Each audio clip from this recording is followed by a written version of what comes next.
911, what's your emergency?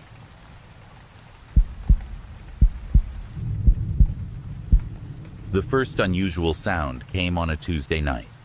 Jennifer Davis dismissed it as the old Victorian house settling, a common occurrence in the century-old structure she had purchased just 6 months prior.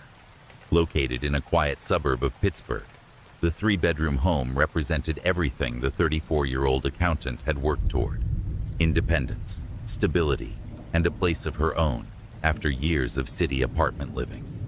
The second sound came 3 days later. Jennifer was preparing dinner when she heard what seemed like footsteps overhead. She froze, wooden spoon in hand, marinara sauce dripping onto the pristine countertop. Her bedroom was directly above the kitchen, but she lived alone. She had no pets. There should be no movement upstairs. It's just the pipes, she reassured herself, though the house had forced air heating, not radiators. Or maybe a raccoon got in somehow. She made a mental note to call pest control in the morning and continued cooking, turning up the volume on her kitchen speaker to drown out any further disturbances.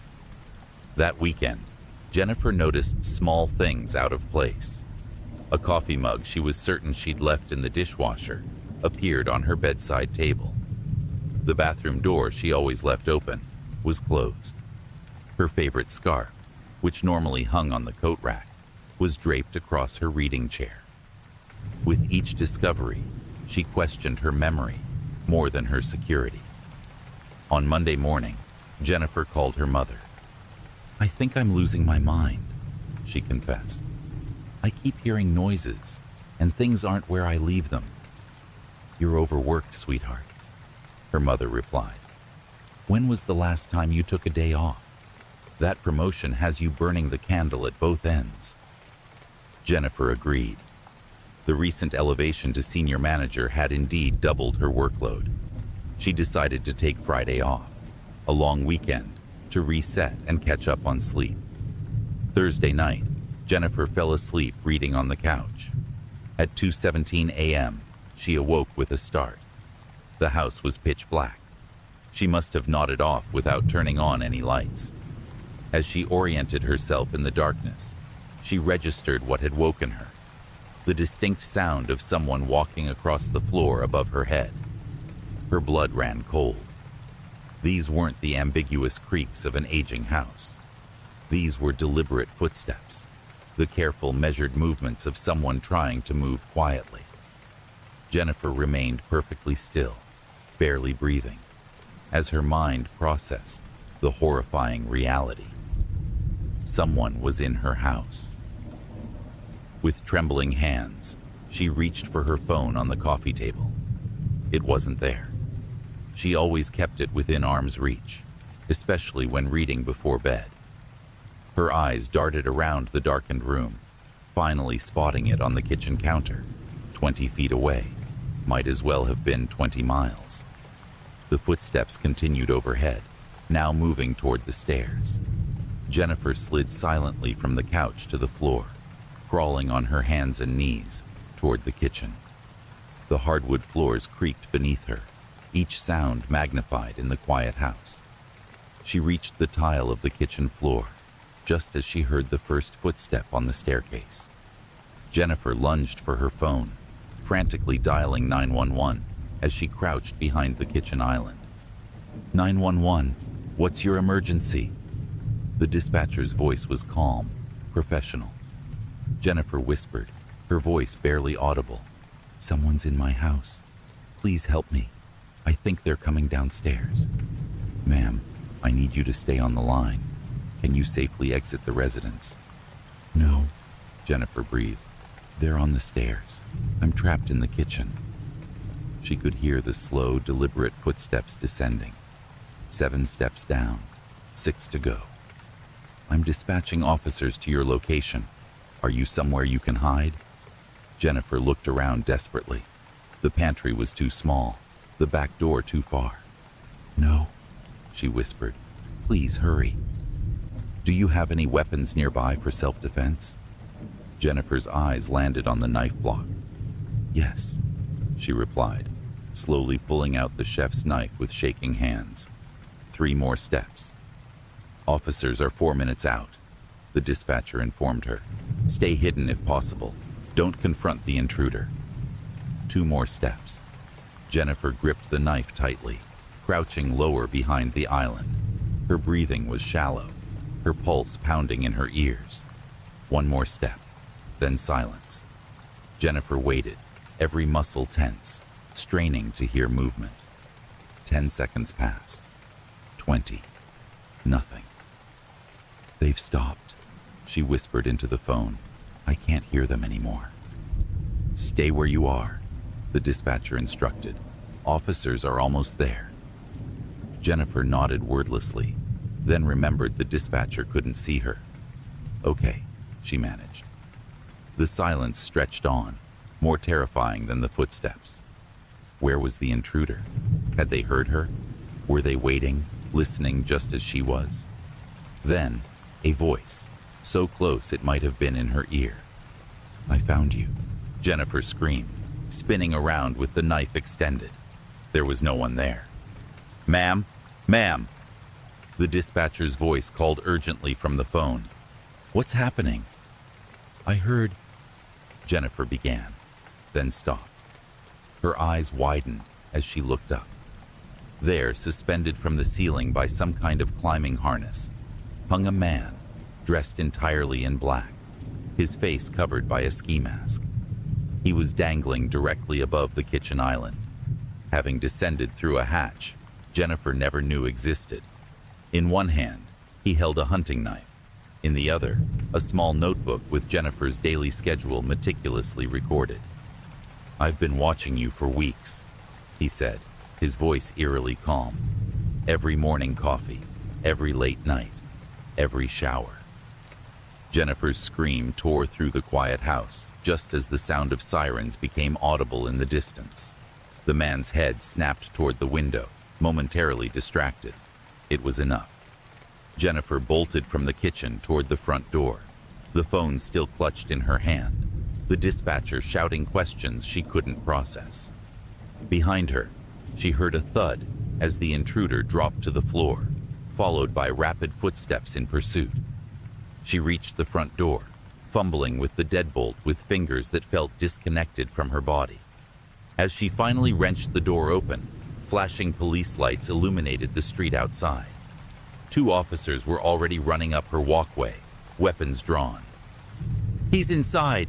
Jennifer screamed, collapsing onto her front porch as the officers rushed past her into the house. They found no one. The back door was open, swinging in the night breeze. A thorough search revealed the truth. Jennifer's attic had been converted into a living space, complete with a sleeping bag, food wrappers, and personal hygiene items. A hole had been carefully cut in the kitchen ceiling, disguised to blend with the decorative beams, allowing the intruder to observe and eventually access the house below. Most disturbing of all was a collection of photographs. Jennifer sleeping, Jennifer working, Jennifer in every room of her house. The dates on the back of the images showed he had been watching her for 3 months, since before she had even moved in. Police theorized he had been living in the vacant house while it was on the market and simply never left when Jennifer purchased it. He had created a living space in the attic, coming down only when she was out or asleep.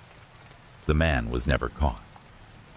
6 months later, Jennifer sold the house at a significant loss. She now lives in a high-security apartment building with 24-hour doormen and no attic. She still checks her closets every night before bed and has installed motion-detecting cameras throughout her new home.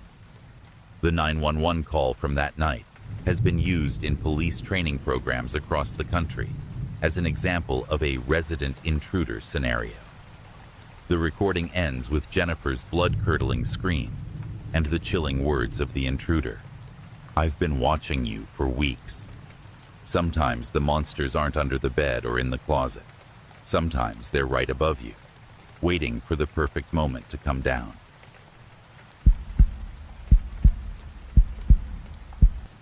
Lisa McMasters had been working the night shift at the Whitehaven County 911 call center. for nearly 7 years. In that time, she had fielded thousands of calls, everything from minor fender benders to fatal shootings. She prided herself on her professionalism, her ability to remain calm under pressure, and her skill at extracting critical information from panicked callers.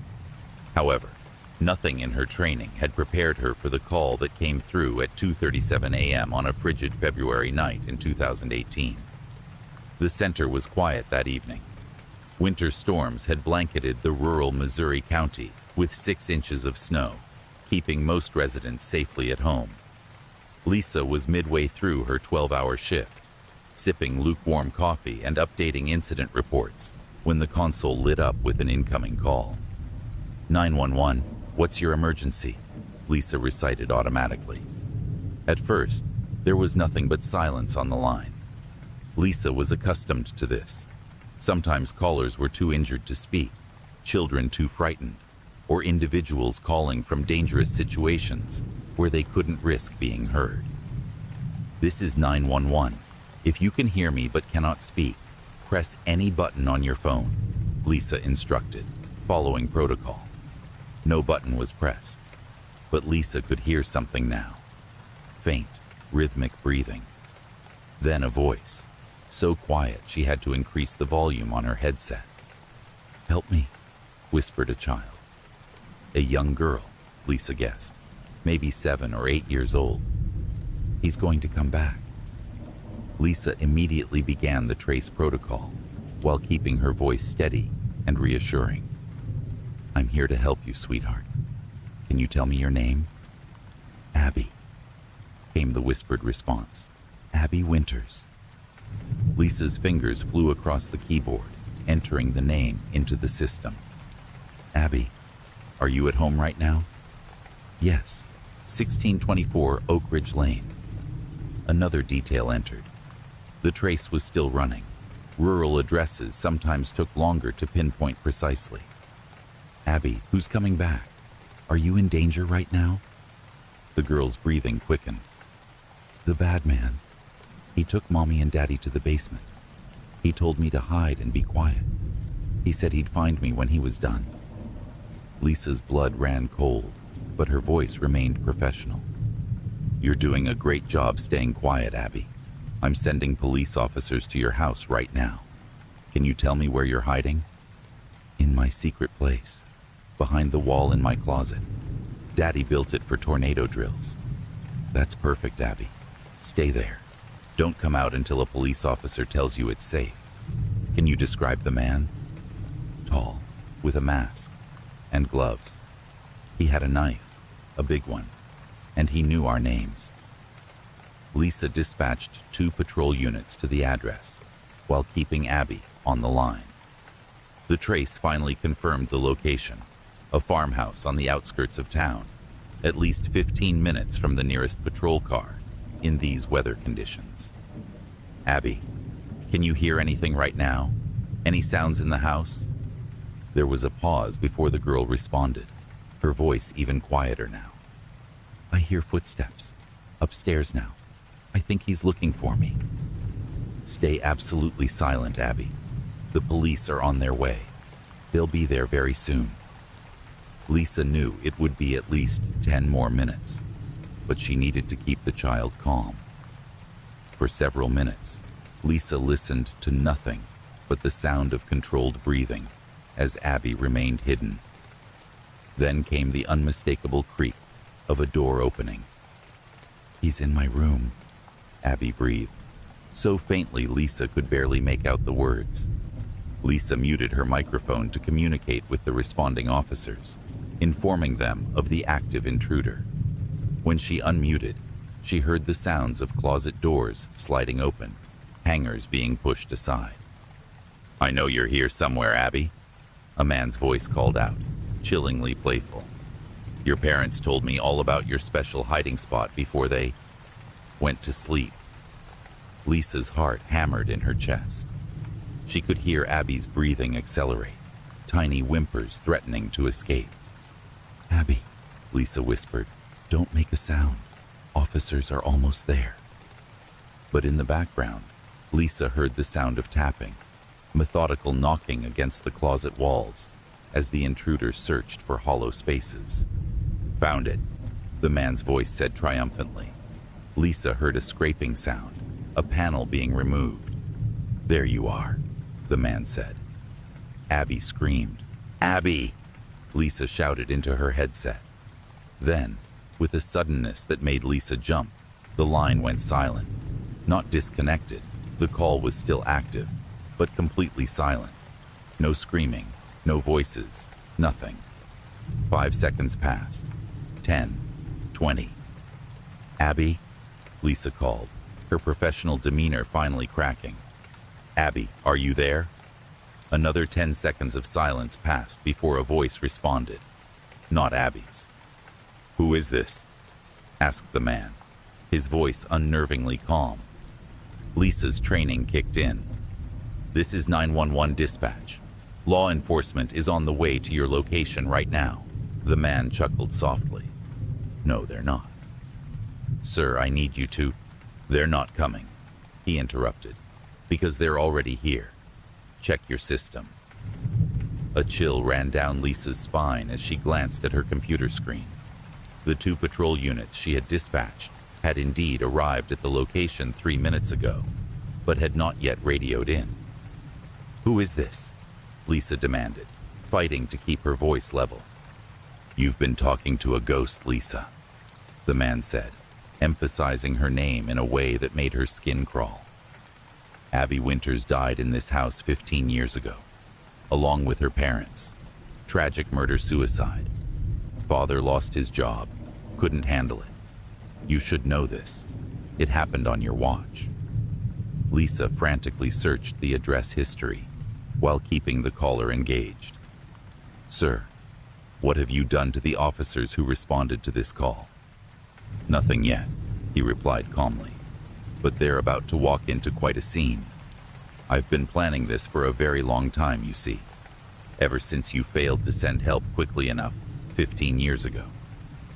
The database finally returned the historical information on the address. Lisa stared at the screen in horror.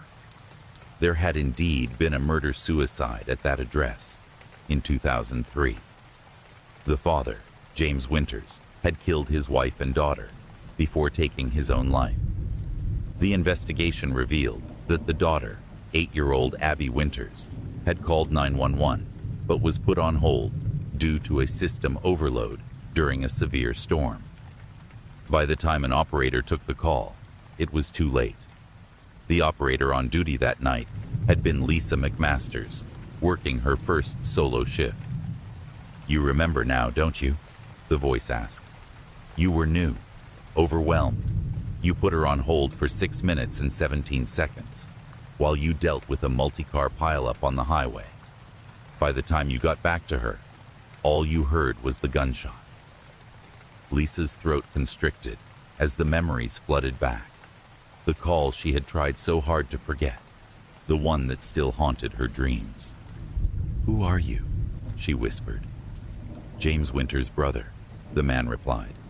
"I've spent 15 years planning this night, finding you, learning everything about you, and now I've lured 2 more innocent people to their deaths, just like you lured me to this empty house with your dispatch.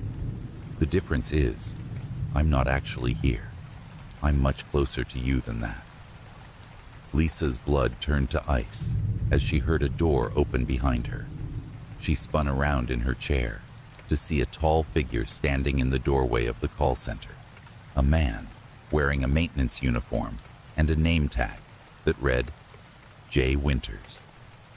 "I've been working maintenance in this building for 3 years, Lisa," the man said, his voice coming through both her headset and from his mouth as he stepped into the room. "Waiting for this storm, for a night when you'd be alone on dispatch, when help would be far away." He raised his hand, revealing a knife identical to the one he had described on the call. "Tonight, you'll feel what Abby felt, knowing help isn't coming." Lisa hit the emergency button under her desk as she backed away. The man lunged forward just as the security door at the far end of the center began to open. What happened next became the subject of extensive investigation. The responding security guard found Lisa McMasters wounded but alive, having managed to fend off her attacker long enough for help to arrive. The attacker, confirmed to be Jonathan Winters, brother of James Winters, was subdued and arrested. The most disturbing aspect of the case emerged during the investigation of the 911 call that had preceded the attack. When technicians reviewed the recording, they found that for the first 9 minutes of the call, only Lisa's side of the conversation was audible. There was no child's voice, no man's voice, nothing but silence from the caller's end until Jonathan Winters spoke after entering the dispatch center. The call had been placed using a spoofing system that made it appear to originate from the Winters' former address. The patrol cars Lisa had dispatched found the house empty and undisturbed, just as it had been for years. Psychiatric evaluation of Jonathan Winters revealed severe schizophrenia with auditory hallucinations. He maintained that his niece's spirit had helped him execute his plan, using her voice to channel messages through the 911 system. Lisa McMasters recovered from her physical wounds, but left emergency services shortly after the incident. She now works as an advocate for increased security measures in emergency dispatch centers and improved support systems for 911 operators experiencing trauma. The recording of that night's call is now used in FBI training sessions, focusing on targeted threats against emergency service personnel. Trainees are often disturbed to learn that, even knowing the circumstances, many of them report hearing a child's voice on the recording, where technical analysis confirms there was none. In emergency dispatch centers across the country, the incident is known simply as the Abby call, a stark reminder that sometimes the most dangerous connections are the ones made not across phone lines, but across time, where old tragedies lay in wait, gathering strength for the moment they can reach out and pull the present into their darkness. Sorry for the pause. I just wanted to say that 80% of the viewers are not subscribed to the channel. If you like the video, click on the red button at the bottom. Thank you. And also write where you are watching this video from. I wonder where this video has reached.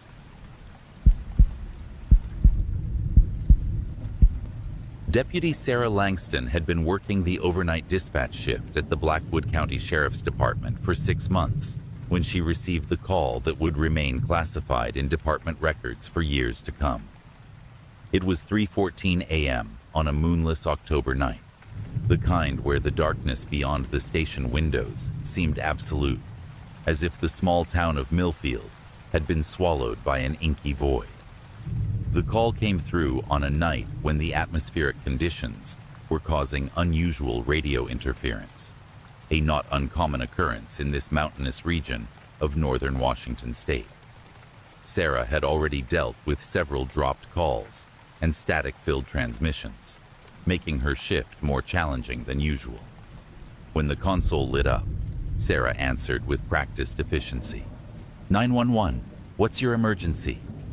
Instead of a voice, she heard what sounded like a vehicle's engine, the rhythmic humming punctuated by occasional tire noise, as if passing over seams in the pavement. For several seconds, Sarah thought it was an accidental dial, perhaps a phone in someone's pocket or purse. She was about to follow protocol and call back when a woman's voice finally came through. Hello? Is this 911? The voice was tense, but controlled. Yes, this is 911. What's your emergency? Sarah responded, immediately noting the call was pinging off a cell tower near Highway 16, a desolate stretch of road that connected Millfield to the next town over, nearly 40 miles away. My name is Rebecca Sawyer. I'm driving on Highway 16, heading east toward Millfield. The woman's voice dropped to a whisper. There's a truck following me. It's been behind me for the past 20 miles, since the Pine Creek turnoff. Sarah began typing the information into the system. Can you describe the vehicle? A dark pickup truck, older model. I can't see the plates. It's staying just far enough back to keep its headlights in my mirrors. Rebecca's breathing quickened.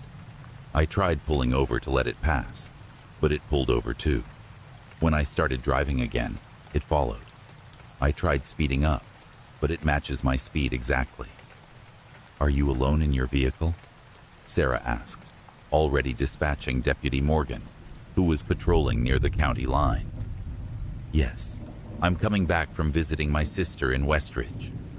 There was a pause. The truck is getting closer now.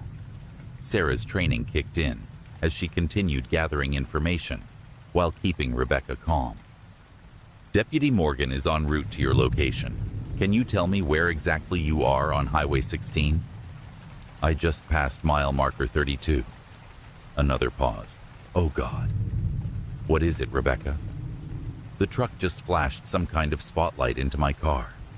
It's so bright. I can barely see the road. Sarah relayed the updated information to Deputy Morgan, who was still 15 minutes away from that location. Rebecca, if you can safely do so, try to maintain your speed and keep driving toward Millfield. Help is on the way.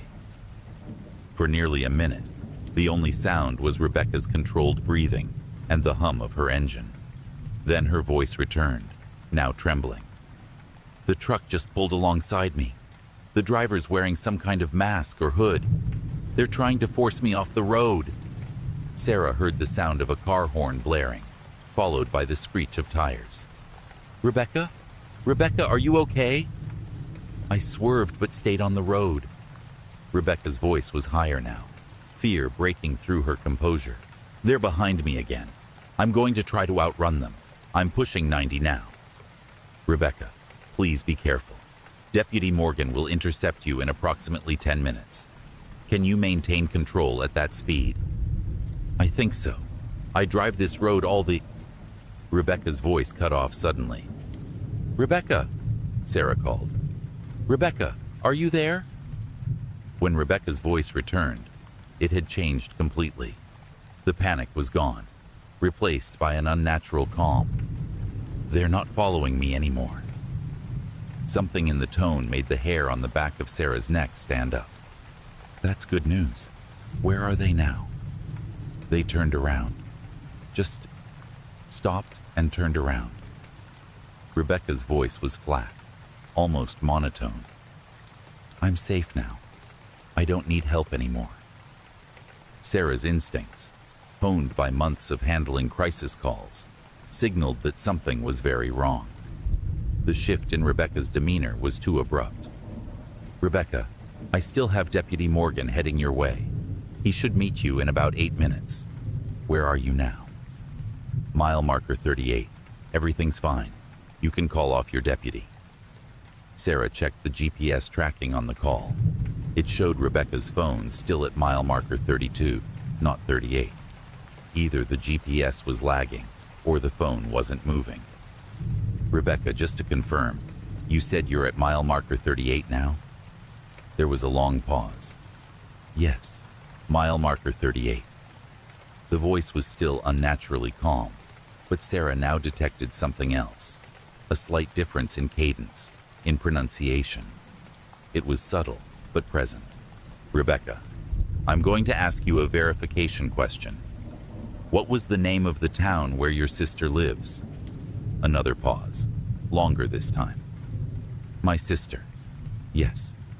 She lives in Ridgewood. Sarah's pulse quickened. Rebecca had said Westridge earlier, not Ridgewood. I need to hang up now, the voice said. The connection is bad here. Thank you for your help. Rebecca, please stay on the line until Deputy Morgan reaches you, Sarah insisted, already sending an urgent message to the deputy about her concerns. No need. I'm perfectly safe now. Goodbye. The line went dead. Sarah immediately tried calling back. No answer. She sent another message to Deputy Morgan, informing him of the suspicious end to the call and the GPS discrepancy. Morgan acknowledged and increased his speed. 12 minutes later, Deputy Morgan's voice came through on the radio. "Dispatch, I'm at mile marker 32. No sign of any vehicles. Wait, I see something off the road." Sarah waited tensely as radio silence followed for nearly 2 minutes. When Morgan's voice returned, it was grim. "Dispatch, I need emergency medical services at mile marker 32, East Side Embankment. I've located a blue Honda Civic approximately 30 feet down. Vehicle appears to have gone through the guardrail. One occupant, female, unconscious but breathing." "Copy that," Sarah responded, already dispatching the ambulance. "Deputy Morgan, be advised that the last communication with the victim was unusual. Possible unknown person took the phone. Exercise extreme caution." "Understood. I'm proceeding down to the vehicle now. We'll approach with..." Morgan's transmission cut off suddenly in a burst of static. "Deputy Morgan? Deputy Morgan, do you copy?" Sarah called. Nothing but static responded. Sarah immediately dispatched additional units to the location while continuing to attempt radio contact with Morgan. 3 minutes later, Morgan's voice broke through the static. "Dispatch, I'm at the vehicle. Driver is secured. No sign of anyone else. Request immediate medical evacuation. Driver has sustained significant injuries but is stable. And Sarah..." He paused, using her first name contrary to protocol. "Something's not right here. The victim's phone is missing, and there are footprints leading away from the crash site, up the embankment." Before Sarah could respond, another call lit up her console, from the same number as Rebecca's. With a deep breath, Sarah answered. 911, what's your emergency?" The voice that responded was not Rebecca's. It wasn't even human, at least not entirely. What came through was a distorted, multi-layered sound, as if several voices were speaking in unison, slightly out of sync with each other. "Thank you for sending help," the voices said in that unsettling chorus. "We've been waiting for so long." "Who is this?" Sarah demanded. "This line is for emergency use only." "This is an emergency," the voices replied. "Has been for 50 years, since our car went off the road. Same spot. No one came for us." A chill ran through Sarah's body. "Where are you now?" "Everywhere along Highway 16. Nowhere else." There was a sound like multiple people drawing breath simultaneously. "We help others like us. The girl will live. Unlike us." The call disconnected. When additional units arrived at the scene, they found Deputy Morgan helping paramedics stabilize Rebecca Sawyer. A search of the area revealed no sign of another person or vehicle. Rebecca's phone was never recovered. The investigation that followed uncovered disturbing facts. Highway 16, particularly the stretch between miles 30 and 40, had an accident rate 3 times higher than any comparable road in the state. Most incidents involved single vehicles going off the road at night, with drivers reporting being pursued or harassed by another vehicle that was never found. More disturbing still was the discovery made when county records were searched. In 1972, exactly 50 years earlier, a car carrying 5 teenagers had gone off the road at precisely the same spot where Rebecca Sawyer's car was found. All 5 had died, their bodies not discovered for 3 days. The accident report noted that one of the teenagers had attempted to call for help from a roadside emergency phone, a system since discontinued, but the call had never connected due to storm damage to the lines. In the years following Sarah Langston's experience, the Blackwood County Sheriff's Department installed cameras along that stretch of Highway 16. They documented numerous instances of vehicles being followed by an unidentified dark truck that never appeared on any other cameras along the route, as if it materialized and vanished on that specific section of road. Most remarkable were the cases where vehicles did go off the road. In each instance, 911 would receive a call from the victim's phone after the accident, but the voice was never the victim's. And in each case, help arrived in time to save lives. The official explanation was atmospheric interference causing radio and cellular anomalies, combined with the power of suggestion and the psychological stress of accidents. Unofficially, deputies working the night shift had another interpretation. They came to see the mysterious truck not as a malevolent force, but as a warning, a reenactment of the tragedy from 1972, designed to force drivers into situations where help would be summoned immediately, unlike the teenagers who had died waiting for assistance that never came. Sarah Langston remained with the department for 12 more years, eventually becoming sheriff herself. Under her leadership, that stretch of Highway 16 was redesigned with improved safety features and enhanced cellular coverage. The accident rate dropped dramatically, and reports of the phantom truck became increasingly rare. Rebecca Sawyer made a full recovery. When interviewed about her experience, she had no recollection of the call after reporting that the truck had pulled alongside her. The last thing she remembered was swerving to avoid collision, then losing control of her vehicle. Sarah kept the recording of that night's second 911 call, the one with the chorus of voices, on a secure drive until her retirement. She never shared it with anyone outside the department. The few who heard it agreed on one thing. Beneath the distortion and the overlapping voices, they could make out not just words, but emotion. Not malice or menace, but a profound relief, as if after 50 years of trying to be heard, someone had finally answered the call. Dr. Elaine Mercer had always considered herself a rational person. As a tenured professor of cognitive psychology at Westlake University, she built her career on the scientific method, empirical evidence, and logical reasoning.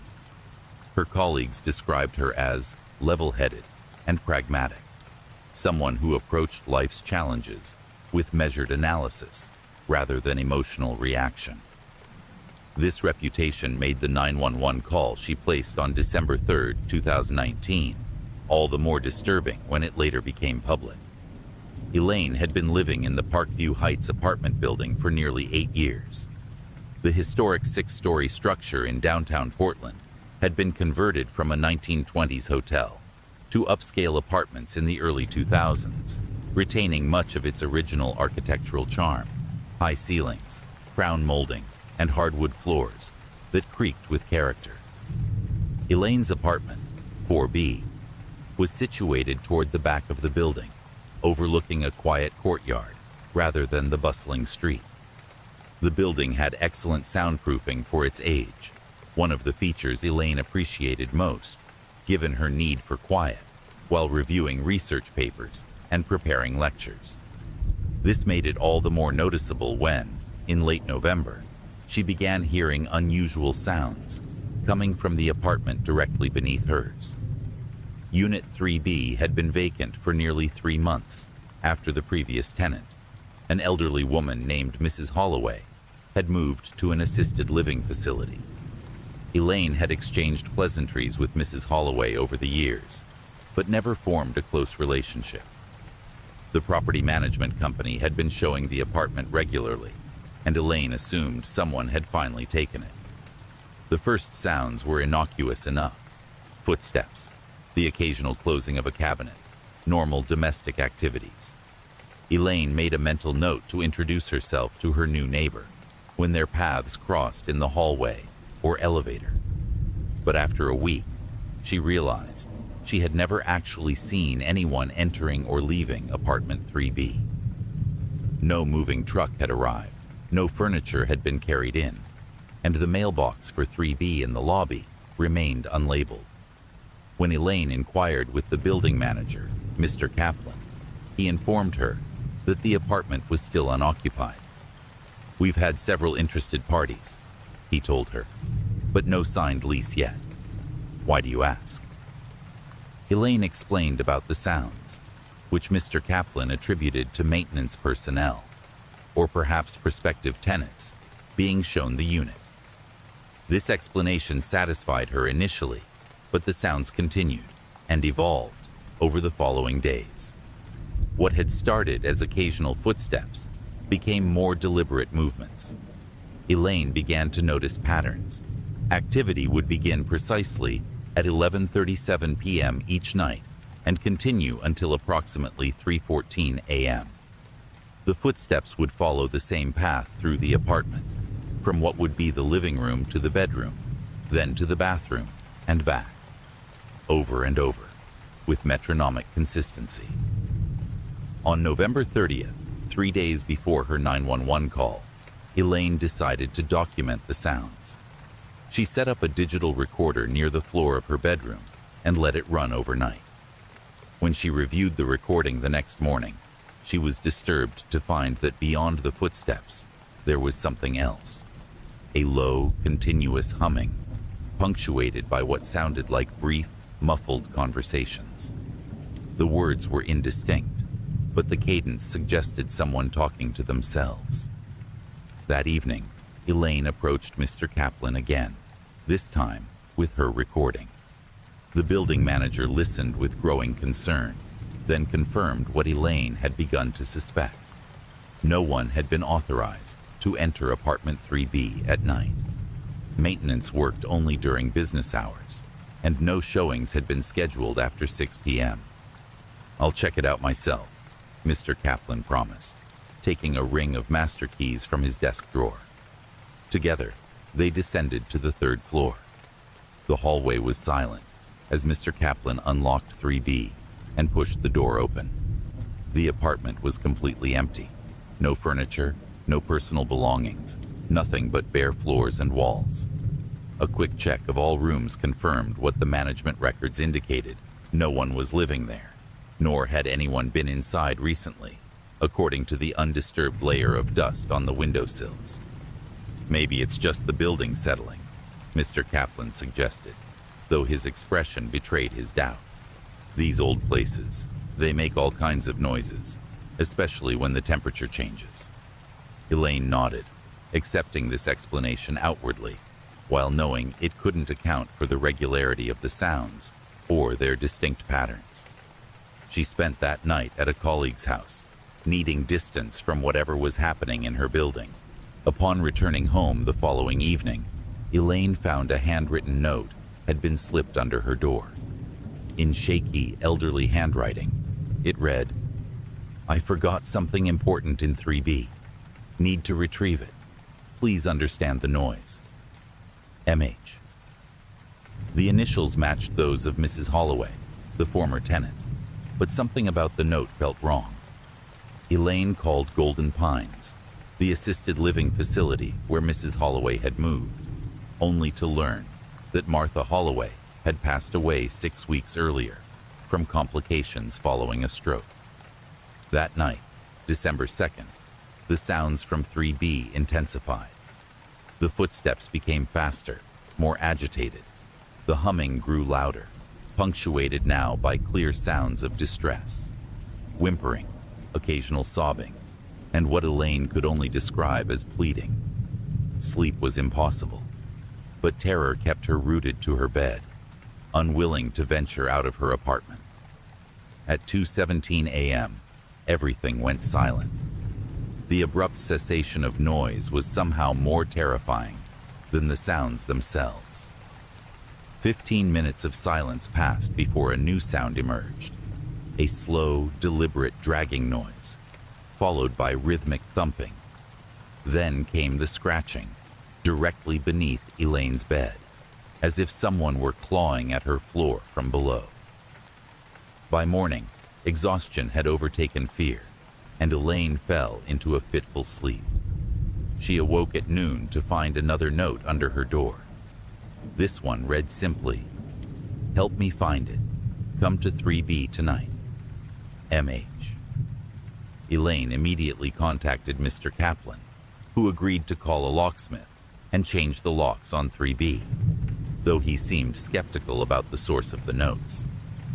While waiting for the locksmith to arrive, Elaine decided to learn more about Mrs. Holloway. A quick online search brought up her obituary, which mentioned her peaceful passing surrounded by family, but offered few other details.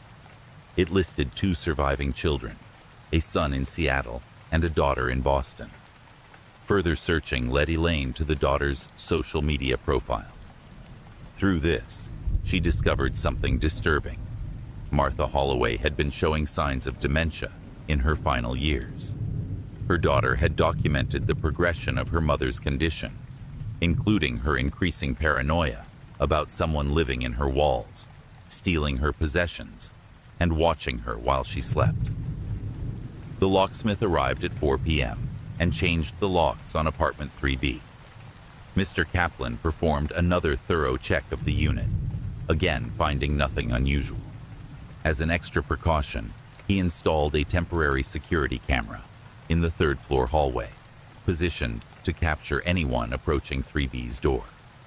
That night, December 3rd, Elaine prepared herself for another sleepless vigil. She placed her phone, charger, and a glass of water on her bedside table, along with the business card of a detective she had once consulted for a research project on eyewitness testimony. At exactly 11:37 p.m., right on schedule, the sounds began again. The pattern was familiar at first, footsteps tracing their predictable path through the apartment below.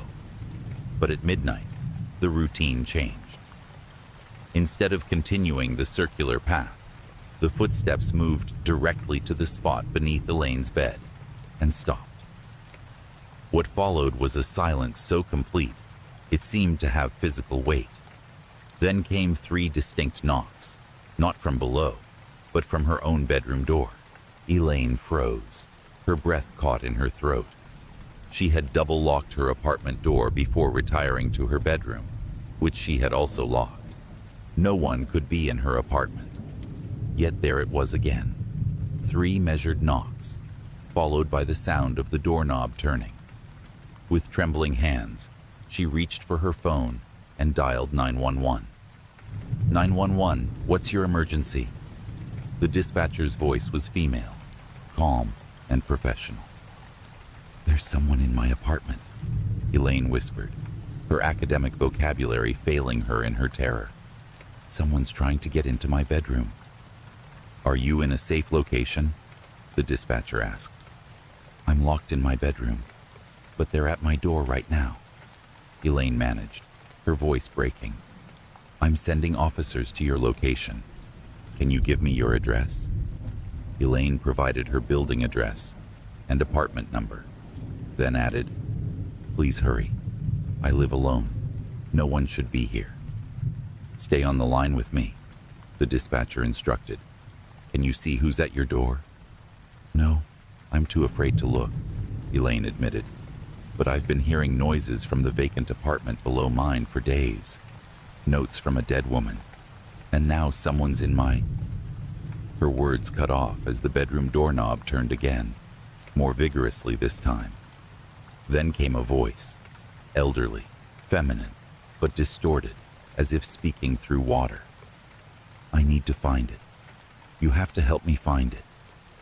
There's a woman's voice, Elaine whispered into the phone, claiming to be my former downstairs neighbor, but she died weeks ago.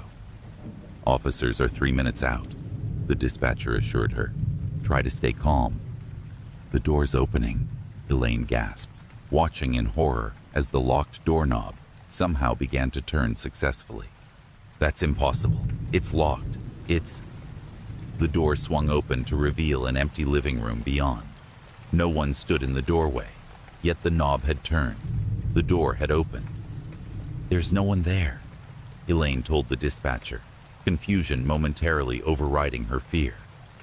But the door opened by itself. As she spoke those words, the temperature in the room plummeted. Her breath became visible in the suddenly frigid air. From somewhere in her living room came the sound of shuffling footsteps, slow and uncertain, like those of an elderly person. I think she's in my living room now, Elaine whispered, logic warring with the impossible evidence of her senses. Who do you think is in your apartment, ma'am? The dispatcher asked, a new note of concern in her voice. Martha Holloway, my dead neighbor, Elaine replied, surprising herself with the steadiness of her conviction. She's looking for something. The shuffling came closer. A shadow passed across the open doorway, a hunched female figure that appeared and vanished in an instant. Officers have arrived at your building, the dispatcher reported. They're on their way up now. As if in response to this information, the temperature dropped further. Ice crystals began forming on the inside of Elaine's bedroom window. The digital clock on her nightstand flickered, then displayed 3:14 a.m., though Elaine knew it couldn't be that time yet. A whisper came from just beside her bed, so close it could have been spoken directly into her ear. It's underneath. It's always been underneath. Elaine screamed, dropping her phone and pressing herself against the headboard. The shadow reappeared in the doorway, more distinct now, the silhouette of an elderly woman in a dressing gown, hair in disarray, one hand extended in supplication or accusation. Knocking erupted from the apartment's front door. Portland Police. Is anyone inside? The shadow dissipated like smoke in wind. The temperature began to rise immediately, the ice on the window melting as quickly as it had formed. Elaine's clock reset itself to the correct time, 12:43 a.m. Here, I'm in here, Elaine called out, her voice hoarse. The police found her alone in her apartment, visibly shaken, but physically unharmed. A thorough search revealed no signs of an intruder, no evidence that anyone besides Elaine had been present. The front door had been double locked from the inside, exactly as Elaine had left it. The temporary security camera in the hallway showed no one entering or leaving apartment 3B that night. It did, however, capture something unusual at precisely 11:37 p.m. A brief but noticeable distortion in the image, a wavering of the air, like heat rising from pavement, concentrated around the door to 3B. In the days that followed, Elaine refused to return to her apartment alone. A friend stayed with her while she packed essential belongings. She submitted her resignation to the university and made arrangements to move back to her hometown in Michigan, unwilling to spend another night in Parkview Heights. Before leaving Portland, however, she felt compelled to investigate one final aspect of the incident. The words whispered by her bed, "It's underneath. It's always been underneath," continued to haunt her. With Mr. Kaplan's reluctant permission and a police officer present, Elaine examined the floor of apartment 3B, specifically the area beneath, where her bed would have been positioned on the floor above. The hardwood floors in 3B were original to the building, worn but well maintained. Nothing appeared unusual at first glance. But when the officer shone his flashlight at a particular angle, Elaine noticed something. A section of flooring where the boards didn't quite match the others, approximately 3 feet by 2 feet in dimension. Further inspection revealed that this section had been carefully cut and could be lifted. Beneath it was a small space between the floor joists, just large enough to contain a metal lockbox, aged and rusted at the edges. Inside the box, wrapped in yellowed tissue paper, they found a diamond ring, a pocket watch, and a bundle of love letters dated 1938 to 1940, addressed to Martha from someone named Thomas, not the name of her late husband. The final letter in the bundle explained everything. Thomas had been Martha's first love, killed in the early days of World War II. They had been secretly engaged, against her parents' wishes. After his death, she had hidden away all evidence of their relationship, unable to part with these treasures, but fearful of her family's disapproval. Decades later, suffering from dementia, she had forgotten where she had concealed them, knowing only that something precious remained in the apartment she was being forced to leave.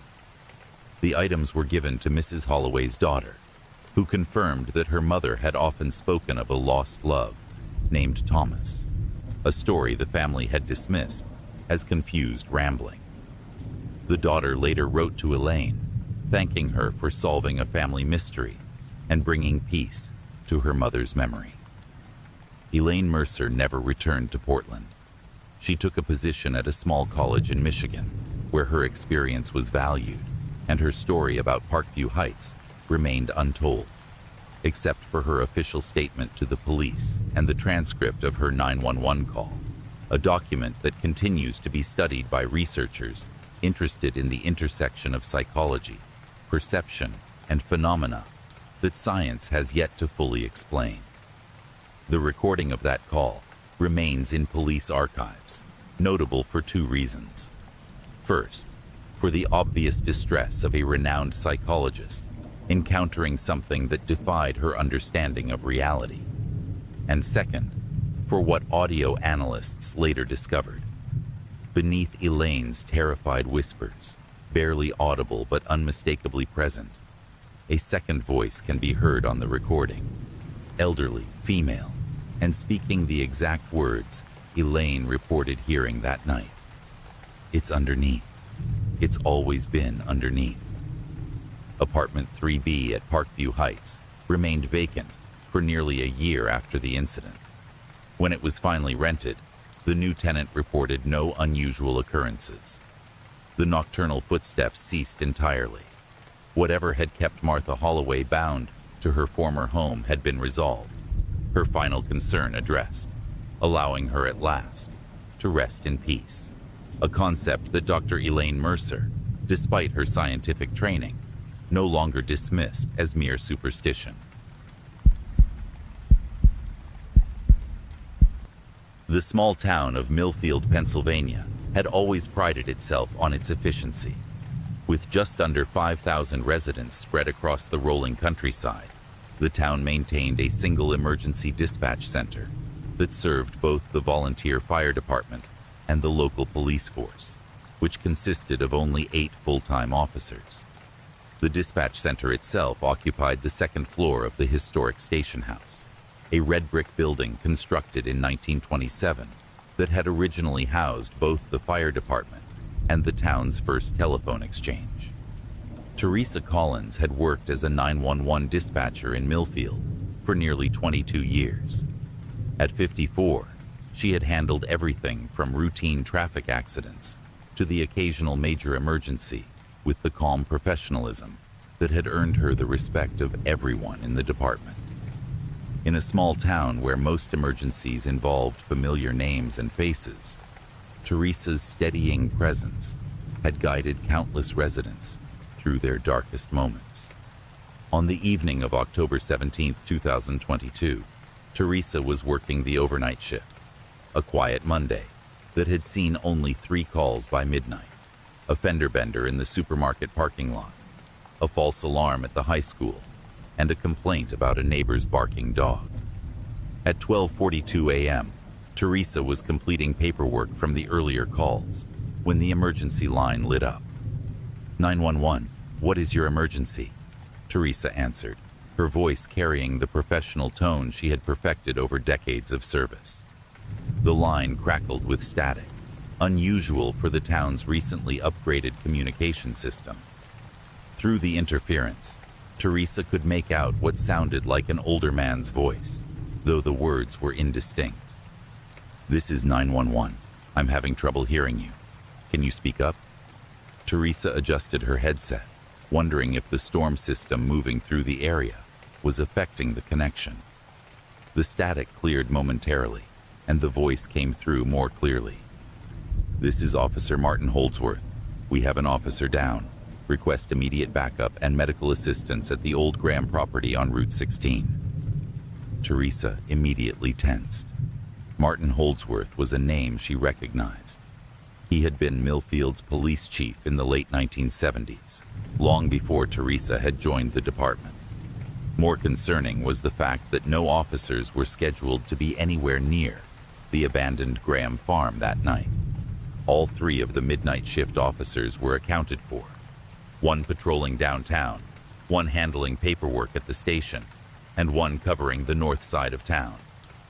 Sir, can you verify your badge number and current location? Teresa asked, already signaling to her colleague, Frank Winters, who handled fire department dispatch on the overnight shift. The voice responded, the static returning intermittently. Badge 173. We responded to a disturbance call at the Graham farm. Officer Taylor is down, gunshot wound to the chest. Suspect is still on the property, armed and dangerous. Teresa's concern deepened. There was no Officer Taylor on the current Millfield force. She quickly pulled up the department's historical personnel records on her computer, a database created during the town's bicentennial celebration 5 years earlier. According to the records, James Taylor had indeed served on the Millfield police force from 1972 to 1979. Sir, I'm dispatching emergency services to your location, Teresa said, playing along while gesturing urgently to Frank to contact Chief Wilson at home. Can you describe the suspect? Male, approximately 30 years old, 6 feet tall, wearing dark clothing, armed with what appears to be a hunting rifle. He's barricaded himself in the main house. We need backup immediately. Teresa took notes while trying to make sense of the situation. The Graham property had been abandoned for decades following a fire in the early 1980s. The buildings were little more than burned-out shells now, occasionally used by teenagers for parties, but otherwise avoided due to their dangerous condition. Officer Holdsworth, can you tell me where you're located on the property and your current situation? The static increased, the voice becoming harder to understand. I'm in the old station house. Taking fire. Taylor's down. Need medical. Losing blood. The call abruptly cut off. When Teresa tried to call back, she received only a disconnected tone. By this time, Chief Wilson had been contacted and was on his way to the station. Teresa immediately dispatched 2 of the on-duty officers to the Graham property, advising them of the strange call and instructing them to approach with caution. While waiting for updates, Teresa searched deeper into the historical records. What she found sent a chill through her. On October 17, 1979, exactly 43 years earlier to the day, Officers Martin Holdsworth and James Taylor had responded to a disturbance call at the Graham farm, then an active agricultural property. According to the archived report, they had encountered an armed subject, later identified as Richard Graham, the owner's son, who was experiencing a severe mental health crisis. During the confrontation, Officer Taylor was fatally shot. Officer Holdsworth was wounded, but managed to call for backup using his police radio. By the time additional officers arrived, Richard Graham had taken his own life. The incident had been Millfield's most tragic police event, commemorated by a small plaque in the station house lobby. Teresa had walked past it hundreds of times without giving it much thought. At 1:17 a.m., the officers dispatched to the Graham property reported back. They had conducted a thorough search and found no one. The property was exactly as it had been for years, abandoned, partially collapsed, with no signs of recent activity beyond some graffiti on the remaining walls. They specifically noted there was no evidence of any gunfire or disturbance. When Chief Wilson arrived at the dispatch center, Teresa played back the recording of the call.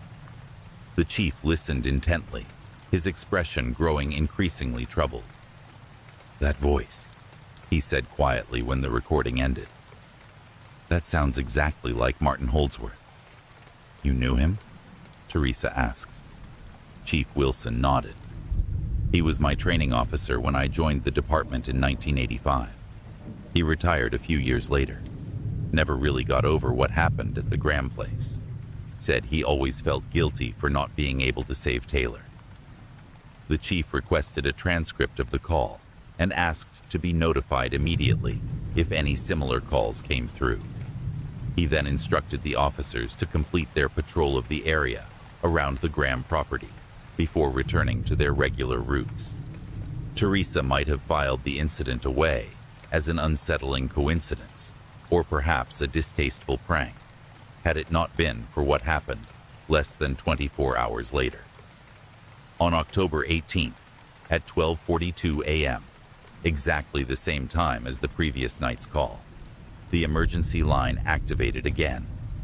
This time, however, the 911 system displayed no incoming number or location data, as if the call originated from nowhere.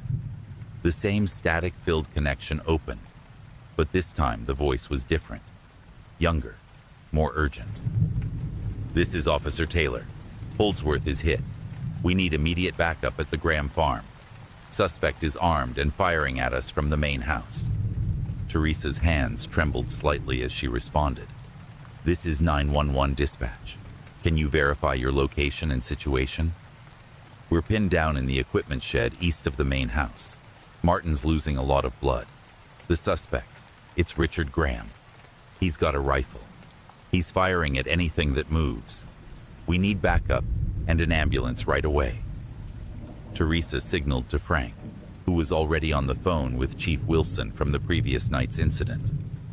"Emergency services are on their way," she assured the caller, maintaining her professional demeanor, despite the impossibility of what was happening. "Can you describe Officer Holdsworth's injuries?" "Gunshot to the abdomen. I've applied pressure, but he's going into shock. I don't think he's going to make it if help doesn't arrive soon. Oh God, Graham is coming this way." The call cut off abruptly, just as it had the night before.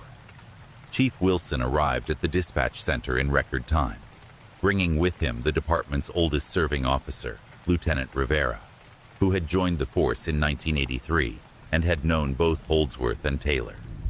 When they played the recording of the second call, Lieutenant Rivera's face drained of color.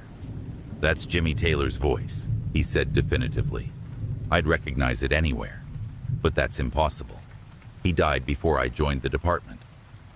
Chief Wilson ordered a full search of the Graham property, this time bringing in additional officers from the neighboring county and thermal imaging equipment.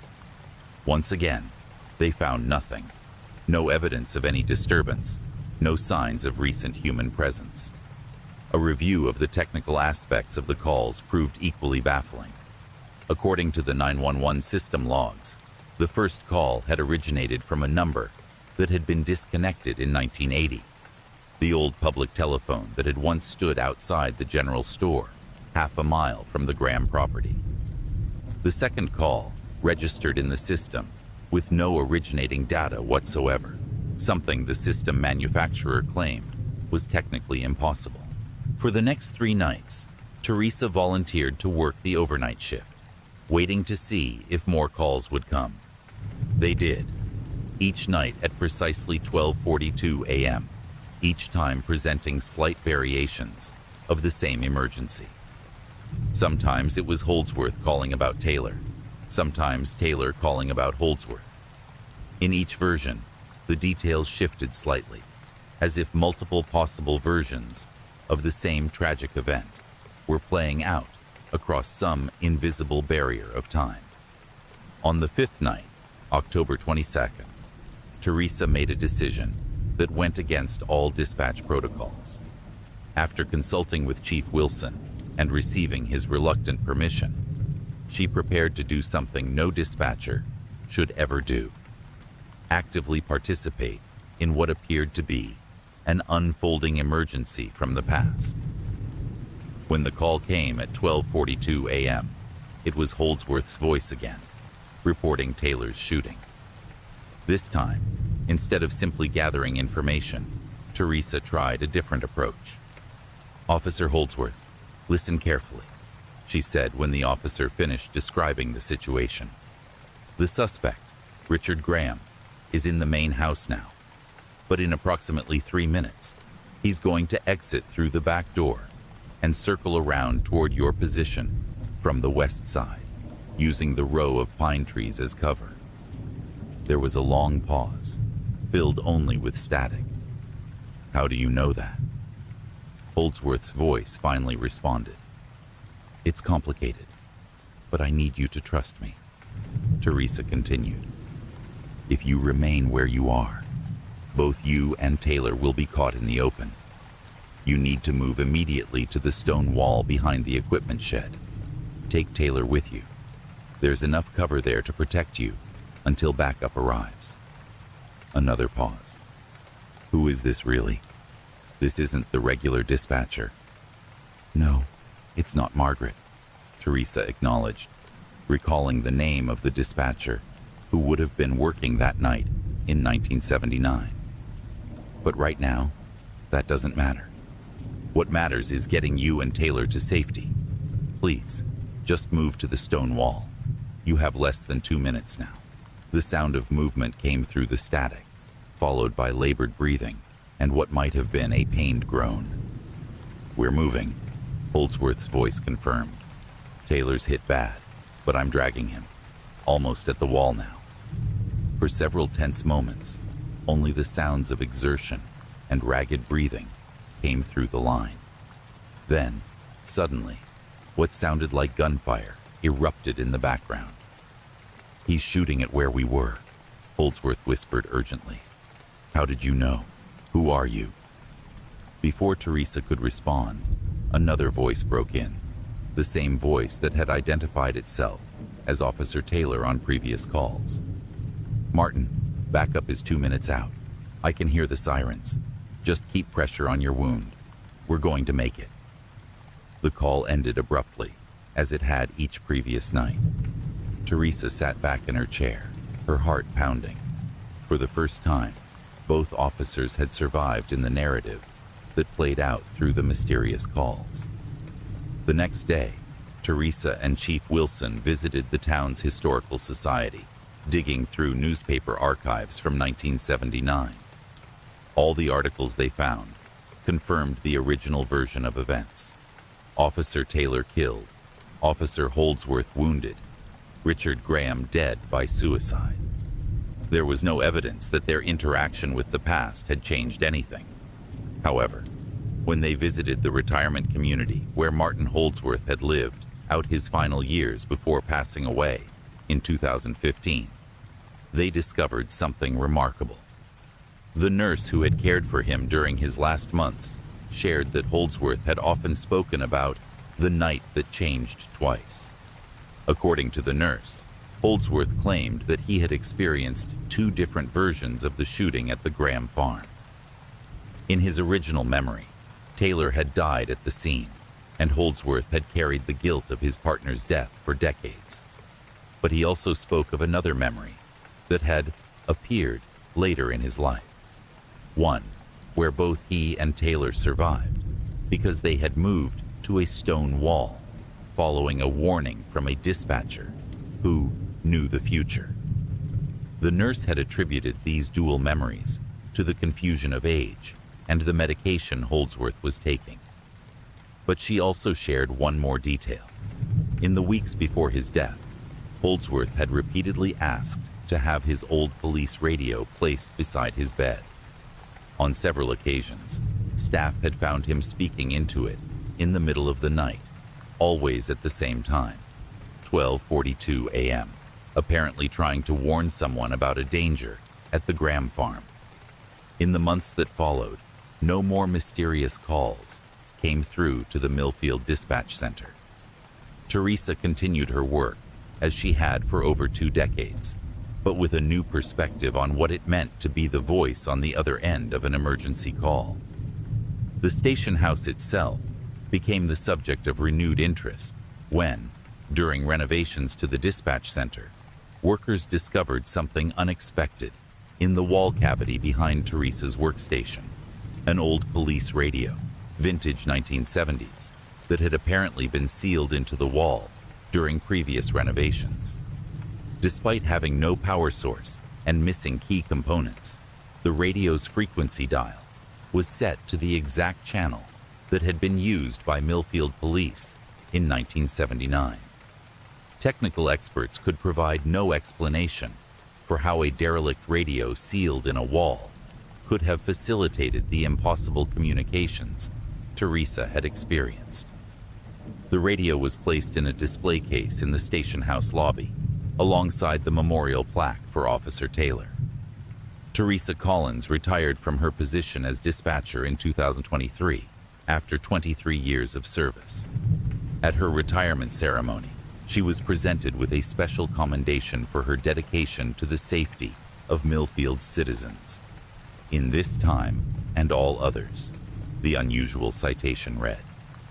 To this day, dispatchers working the overnight shift at Millfield's station house occasionally report unusual static on the emergency frequency around 12:42 a.m., particularly on October nights. Department policy now requires all such occurrences to be logged and recorded, acknowledging that in the thin space between emergency and resolution, between past tragedy and present response, something exists that defies explanation but demands respect. The enduring connection between those who call for help and those who answer, across all boundaries of time and possibility. Lakeview County Emergency Services had always prided itself on maintaining meticulous records. Every call that came through the dispatch center was logged, recorded, and filed according to a system that had remained essentially unchanged for decades. This devotion to procedure would eventually prove crucial in understanding the events that began on the night of August 7, 2019, when a routine distress call evolved into one of the most perplexing cases in the department's history. Nora Whitman had been manning the overnight emergency line for nearly 7 years. At 34, she was known for her steady temperament and exceptional memory, particularly for the voices of repeat callers and the geography of Lakeview County's more remote areas. These qualities had earned her the distinction of being the preferred dispatcher for the county's challenging northern sector, where isolated properties and spotty cell coverage often complicated emergency response. The call arrived at 2:17 a.m. on a Wednesday, ordinarily one of the quietest periods of the week. Nora recognized the incoming number as belonging to a cell tower that serviced Quarry Road, a winding route that connected the main highway to several lakeside vacation properties and a long-abandoned limestone quarry. Most of these properties stood vacant during the week, only filling with visitors on summer weekends. 911, what's your emergency? Nora answered, noting the call in her log. The connection was poor, with the kind of static interference common to that particular area. A woman's voice came through, her words clipped by signal drops. Please help. My name is Catherine Mills. I'm on Quarry Road at the old Hadley property. There's someone trying to break into the house. I'm alone with my daughter. I think they're coming through the basement window. Nora immediately began the standard response protocol, gathering essential information while simultaneously alerting Deputy Wilson, who was patrolling the northern sector that night. Catherine Mills provided her exact location, the Hadley property at 342 Quarry Road, a large vacation home set back from the road and surrounded by dense woods. She described hearing glass breaking, followed by heavy footsteps in the basement. Is there a secure room you can access? Nora asked, keeping her voice calm as she typed details into the dispatch system.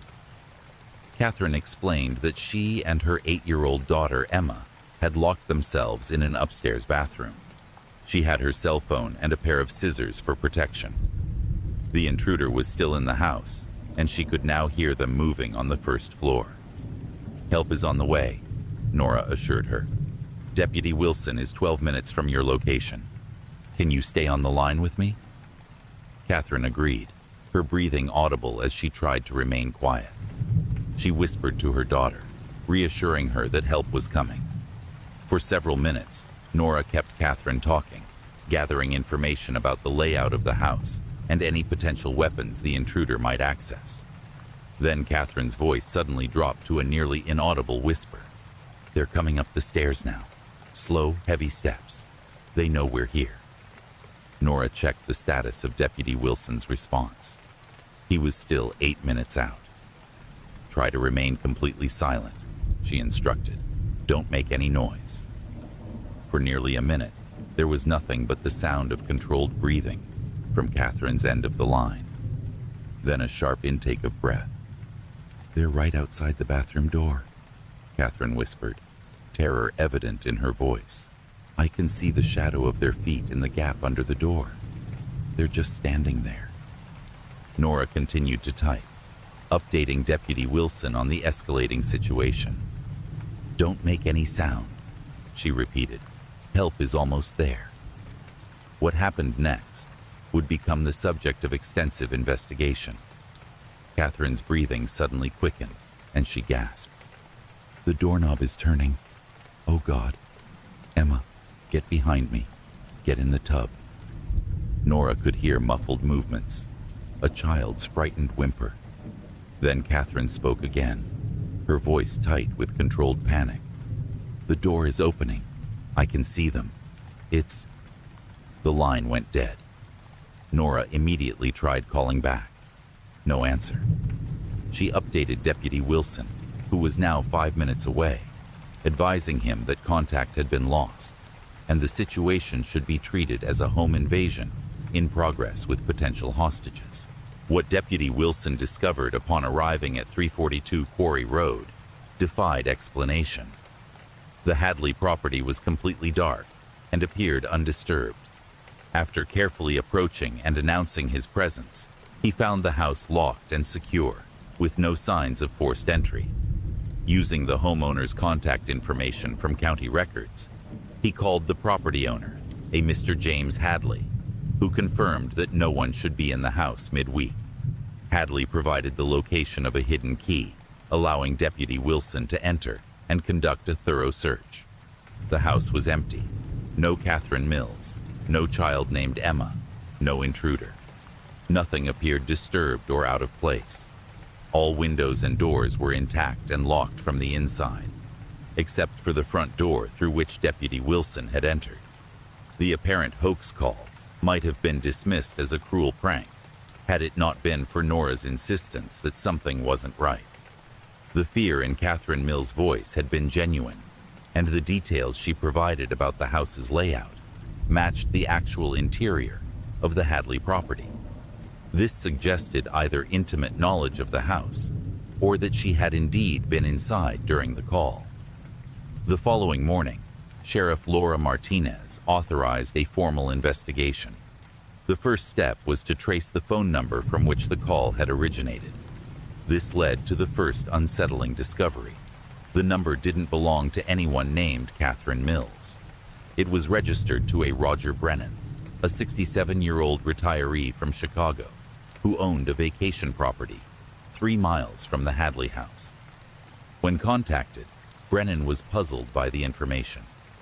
He confirmed that his phone had been in his possession all night, and he had been in Chicago, not Michigan, at the time of the call. A check of his phone records supported his statement. His device had registered consistently with Chicago area towers throughout the evening in question. The investigation might have stalled there, classified as an unexplained technical anomaly, if not for the diligence of Deputy Garcia, who had been assigned to follow up on the case. While reviewing county records for any information about a Catherine Mills, he discovered something that changed the entire nature of the investigation. Catherine Mills had indeed existed, and she had once been associated with the Hadley property. In August 1987, precisely 32 years earlier, Catherine Mills and her daughter Emma had been staying at the house as guests of the previous owners. On August 7th of that year, a 911 call had been placed from the property's landline. By the time officers arrived, Catherine had been fatally wounded by an intruder who had entered through a basement window. 8-year-old Emma was found hiding in the upstairs bathroom, physically unharmed, but deeply traumatized. The intruder was never caught. When this information was shared with the current investigation team, Sheriff Martinez authorized an unusual step, retrieving the original 911 recording from 1987 from the department's archives. While the audio quality of the decades-old tape was poor, certain similarities were immediately apparent. The cadence and tone of the voice, The specific words used to describe the intruder's movements, even the background sounds, matched in unsettling ways to the call Nora had received. The case took another turn when Deputy Wilson, troubled by his experience at the Hadley house, returned to the property the following night with a crime scene technician. Though they found no evidence of recent intrusion, an examination of the basement revealed something overlooked during the initial search. Behind a storage shelf, part of the old foundation wall had crumbled, creating a small cavity. Inside this space, they discovered a rusted pair of scissors, matching the weapon Catherine had mentioned having for protection during her call to Nora. The scissors were sent to the state crime lab, where analysis revealed traces of blood that had survived the decades. The DNA profile matched samples taken during the original investigation into Catherine Mills' murder. Most disturbingly, fingerprint analysis found a partial print on the handle that matched neither Catherine nor any other individual in the case. But it did match a latent print found on the bathroom doorknob in 1987, believed to belong to the never-identified killer. The discovery prompted a reopening of the original homicide case. A review of evidence using modern forensic techniques yielded a DNA profile that, when entered into national databases, provided a match to Walter Keegan, a serial offender who had died in prison in 2010, while serving multiple life sentences for similar home invasions across the Midwest during the 1980s and 90s. While this development brought a measure of resolution to the decades-old crime, it did nothing to explain the impossible call Nora had received in 2019. Technical experts consulted on the case could provide no explanation for how a call appearing to originate from a phone tower in 2019 could contain communication that mirrored events from 1987, nor how the caller could have known specific details about the crime that weren't public knowledge. The investigation into this aspect of the case continued, leading to a series of interviews with Emma Mills, now Emma Cartwright, who had been 8 years old when she witnessed her mother's murder.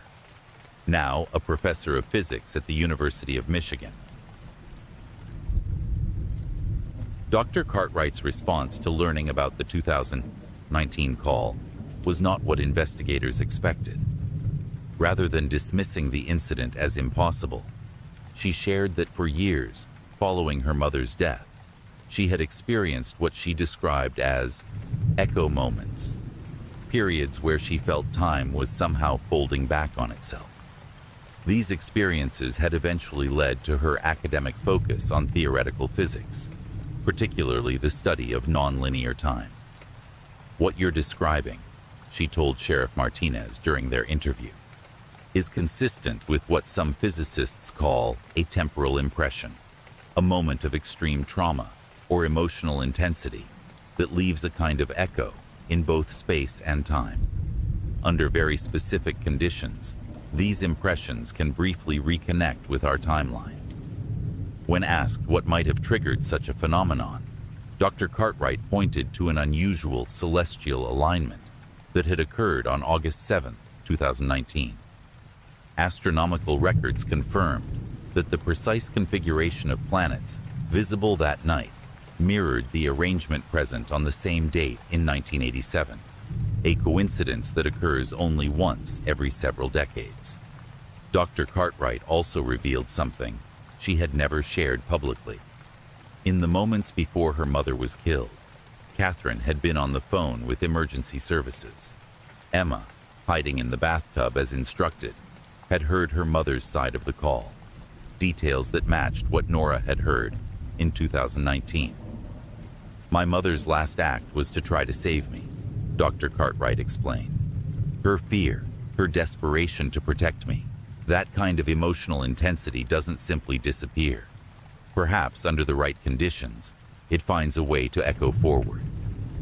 The most compelling evidence supporting Dr. Cartwright's theory came from an unexpected source. When Nora Whitman's voice was played for her, Dr. Cartwright became visibly emotional. "That's her. she said definitively. "That's the voice my mother was speaking to that night. I've never forgotten it." This was, of course, impossible. Nora Whitman had not been born until 1985, 2 years before the original crime. She had not joined emergency services until 2012, 25 years after Catherine Mills' murder. There was no way her voice could have been the one Catherine heard in her final moments. Unless, as Dr. Cartwright suggested, the connection had somehow worked in both directions across time, Catherine reaching forward to 2019, and Nora, unknowingly, reaching back to 1987.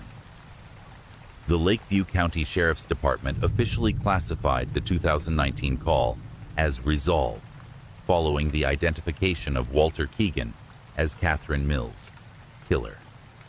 The official report acknowledged the unexplained temporal aspects of the case, but focused on the practical outcome. A 32-year-old homicide had been solved, providing closure to the victim's family. Nora Whitman continued her work as a dispatcher, though she requested to be transferred from the overnight shift to days. She never received another call from Quarry Road, but she did develop an unexplained certainty about the outcomes of certain emergency situations, an intuition that seemed to transcend the information available to her. In 2021, she received a commendation for directing emergency services to a car accident in a remote area before it had been reported, saving the life of a young girl who would have otherwise died from her injuries before help arrived. When asked how she had known about the accident, Nora could only say that sometimes she heard calls before they came in. The Hadley property at 342 Quarry Road was sold following the publicity surrounding the case. The new owners renovated extensively, removing the original bathroom where Emma had hidden and where Catherine had made her final stand. During demolition, workers discovered something behind the bathroom wall, an old rotary phone, disconnected and sealed within the wall cavity during a previous renovation in the 1990s. According to the electrician who found it, the phone was cool to the touch except for the handset, which felt inexplicably warm, as if someone had just been holding it. The Quarry Road case has since become a subject of study for both law enforcement agencies and parapsychologists interested in the intersection of trauma, memory, and what Dr. Cartwright terms temporal resonance. While scientific explanation remains elusive, those involved in the case share a common perspective: that sometimes the boundary between past and present becomes permeable in ways we don't yet understand, and that perhaps the strongest connections, a mother's love for her child, a desperate call for help, a dedicated dispatcher's commitment to save lives, can transcend even the seemingly immutable barrier of time. For Nora Whitman, the experience fundamentally changed her understanding of her role as an emergency dispatcher. "We're taught that we're the first link in the chain of survival," she explained in a departmental training session that now incorporates aspects of the Quarry Road case. "What I've come to believe is that we're actually something more. We're listeners across time, connecting to people in their moments of greatest need, whenever and wherever those moments exist."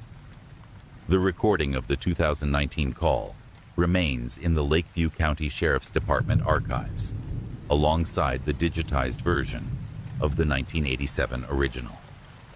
Audio analysis experts continue to study both recordings, noting that when played simultaneously, the two calls align in ways that defy explanation, creating not dissonance, but a perfect haunting harmony. Rachel Chen never intended to become a true crime podcaster. Her background was in audio engineering, a field where she had spent 15 years perfecting the technical aspects of sound production for various radio stations across New England. When budget cuts eliminated her position at Boston's WKRB in 2021, she had launched Unheard Evidence almost on a whim, a podcast exploring overlooked aspects of criminal cases through their audio components: 911 calls, police radio transmissions, interrogation recordings, and courtroom proceedings. By its third season, Unheard Evidence had developed a dedicated following, with Rachel's meticulous audio analysis often revealing details missed in previous investigations. Her ability to isolate background sounds, identify ambient noises, and enhance barely audible elements had earned her respect, not just from true crime enthusiasts, but from law enforcement professionals as well. In January 2023, Rachel received an email that would lead her into one of the darkest investigations of her career. The message came from Timothy Grayson, a retired emergency dispatcher from the small town of Harlow, Maine. Grayson explained that he had been following her podcast and believed she might be interested in examining a 911 call that had haunted him for over 20 years, a recording that had never been publicly released and that contained elements he still couldn't explain. Rachel was immediately intrigued. Most of her episodes focused on well-known cases, working with publicly available recordings. The opportunity to analyze something that had never been heard outside official channels was rare. After several exchanges to verify Grayson's identity and background, Rachel arranged to meet him at his home in Harlow. The town was precisely what Rachel had expected: a quiet New England community of approximately 3,000 residents, with a small downtown area surrounded by widely spaced homes on large wooded lots. Grayson's house sat at the end of a long gravel driveway, a modest Cape Cod-style home where he had lived since his retirement in 2010. Timothy Grayson himself was a thin, serious man in his early 70s. As they settled in his study, he explained that he had received special permission from the current Harlow police chief, his former colleague and friend, to share the recording with Rachel for analytical purposes, provided no identifying details about the caller were published. This call came in on March 17, 2002, Grayson explained, placing a flash drive on the desk between them. It was logged at 3:14 a.m. from a residence on Old Mill Road, about 4 miles outside town. The caller was a woman named Helen Morris, 62 years old at the time, living alone since her husband's death the previous year. Rachel set up her laptop and specialized audio equipment as Grayson continued. Mrs. Morris called, reporting unusual sounds coming from her basement. She was clearly frightened, but also embarrassed to be calling. She mentioned several times that it was probably nothing. I dispatched Officer Paul Keene to her location, about 12 minutes from the station. Grayson paused, his expression troubled. What happened next has never been fully explained. When Officer Keene arrived, he found the house secure, all doors locked from the inside. After repeated knocking with no response, he circled the property and observed what appeared to be flickering light from the basement windows. Concerned, he forced entry through the back door. Mrs. Morris was found in her bedroom, deceased. Grayson continued quietly. The medical examiner determined she had suffered a massive stroke, likely brought on by extreme stress or fear. The time of death was estimated to be approximately 15 minutes after her call to 911. Officer Keene reported that her expression was one of absolute terror, her eyes fixed on the bedroom door, as though someone had been entering the room when she died. Rachel nodded, making notes. And the basement? Was there any explanation for the sounds she reported, or the lights Officer Keene observed? That's where things get strange, Grayson replied. The basement was empty. No signs of intrusion, no evidence that anyone besides Mrs. Morris had been in the house. The only unusual element was that a very old reel-to-reel tape recorder was running in the basement, though there was no tape in the machine. It had apparently been stored in a trunk for decades.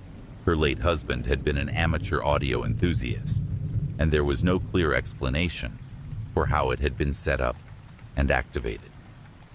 Rachel felt a familiar tingle of professional curiosity. You mentioned the call contains elements you couldn't explain. What specifically troubled you about it? Grayson gestured to her computer. I think it's better if you listen first, with fresh ears. I'd be interested to know if you hear what I heard. Rachel connected the flash drive and opened the audio file.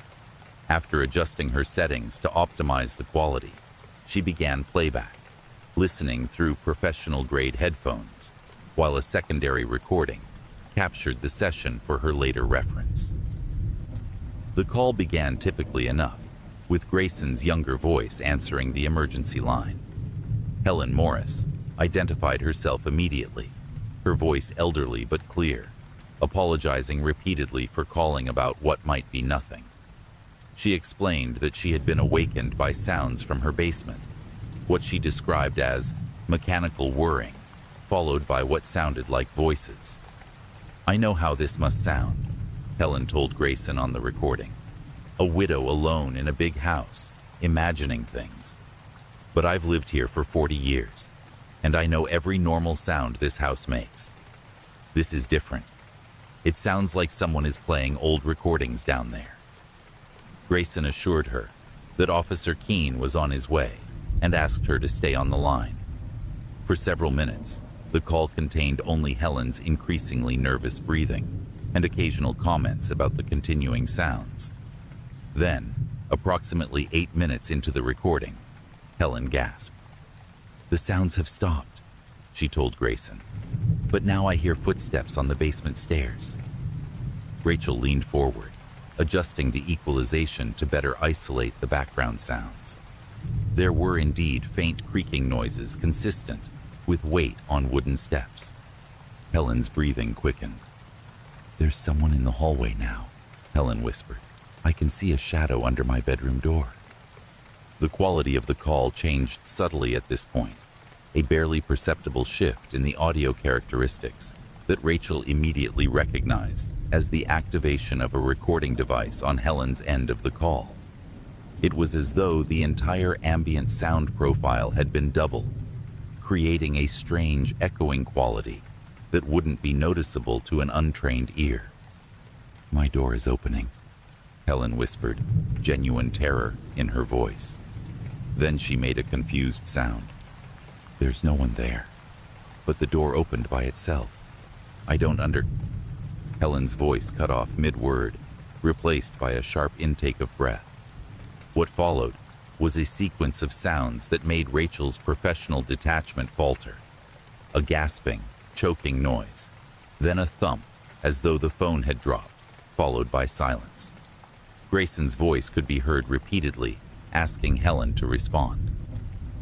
After approximately 30 seconds, the call ended. Rachel removed her headphones, her analytical mind already processing what she'd heard. There was another recording device active during this call, she stated immediately, on Mrs. Morris's end. Grayson nodded, looking troubled, but not surprised. That's what I thought as well, though the technology to detect that wasn't as refined 20 years ago. But that's not the element that's bothered me all these years. There was something else on the tape, something that doesn't make any sense. Rachel reconnected her headphones. Let me listen again with different filtration. Sometimes shifting the frequency range can reveal elements masked by predominant sounds. She replayed the final minutes of the call, this time applying specialized filters that minimized vocal frequencies and enhanced the background range where mechanical or environmental sounds would be most prominent. As the recording reached Helen's final moments, Rachel froze, her expression changing from professional interest to genuine unease. Buried beneath the more obvious sounds, Helen's frightened breathing, the creak of the door, Grayson's voice on the dispatch end, was another layer of audio. It was faint, but unmistakable once isolated, the sound of the 911 call itself, playing in reverse in the background of the very call being recorded. Rachel ran the analysis again, applying different parameters. The result was the same. Somehow, the sound of the entire emergency call, including parts that hadn't yet happened when the call began, was audible in the background of the recording, playing backward beneath the real-time conversation. "This is technically impossible," Rachel said finally, looking up at Grayson. "A recording cannot contain audio of itself, including portions that haven't yet occurred.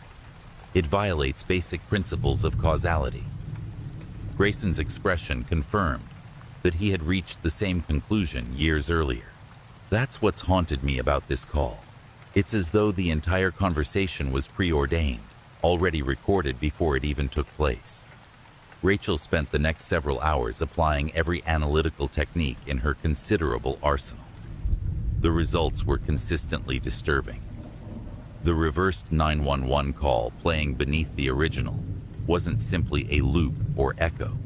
It contained the complete call from beginning to end, somehow embedded within itself, like an audio Mobius strip. Was there any history of unusual activity at the house before this incident? Rachel asked, finally setting aside her equipment. Grayson shook his head. Nothing documented. The Morris house was just an ordinary colonial, built in the 1940s. Helen and her husband Edward had lived there since 1962. Edward had been an engineer for a radio equipment manufacturer in Portland before his retirement. His hobby was audio recording, but nothing extraordinary. "What happened to the house after Helen's death?" Rachel asked. "It remained vacant for several years. Helen had no children, and the property eventually passed to a nephew who sold it in 2008. Since then, it's changed hands twice more. The current owners are a young couple with twin daughters. They've been there about 3 years, with no reported problems." Rachel considered this information. "And the tape recorder found in the basement? Was it ever examined?" County forensics looked it over but found nothing unusual, except for the fact that it was running without tape. It was an old Akai model from the 1960s that had belonged to Edward Morris. According to dust patterns, it appeared to have been recently removed from storage in an old trunk. Something about this detail nagged at Rachel's professional instincts. "May I ask what happened to the recorder?" "It was returned to the estate and presumably sold with the house contents." "Why?" Rachel hesitated before sharing her theory. "There's something about the quality of that embedded backward audio that reminds me of experiments done in the 1960s with magnetic tape manipulation. Some audio engineers believed that certain recording techniques could capture ambient electromagnetic patterns, essentially echoes of sounds that had occurred in a location previously." Grayson looked skeptical. "You're suggesting the recorder somehow picked up past sounds from the house?" "Not exactly," Rachel replied, formulating her thoughts. "I'm more interested in the possibility that Edward Morris might have been experimenting with unorthodox recording techniques. The 1960s saw a lot of fringe research into electromagnetic phenomena, including theories about recording and manipulating time-based information. After leaving Grayson's home with a copy of the recording for further analysis, Rachel's professional curiosity led her to research Edward Morris. His obituary mentioned his 40-year career with Portland Radio Supply, a company that had manufactured specialized recording equipment for government contracts during the Cold War era. Further investigation through industry contacts revealed something interesting.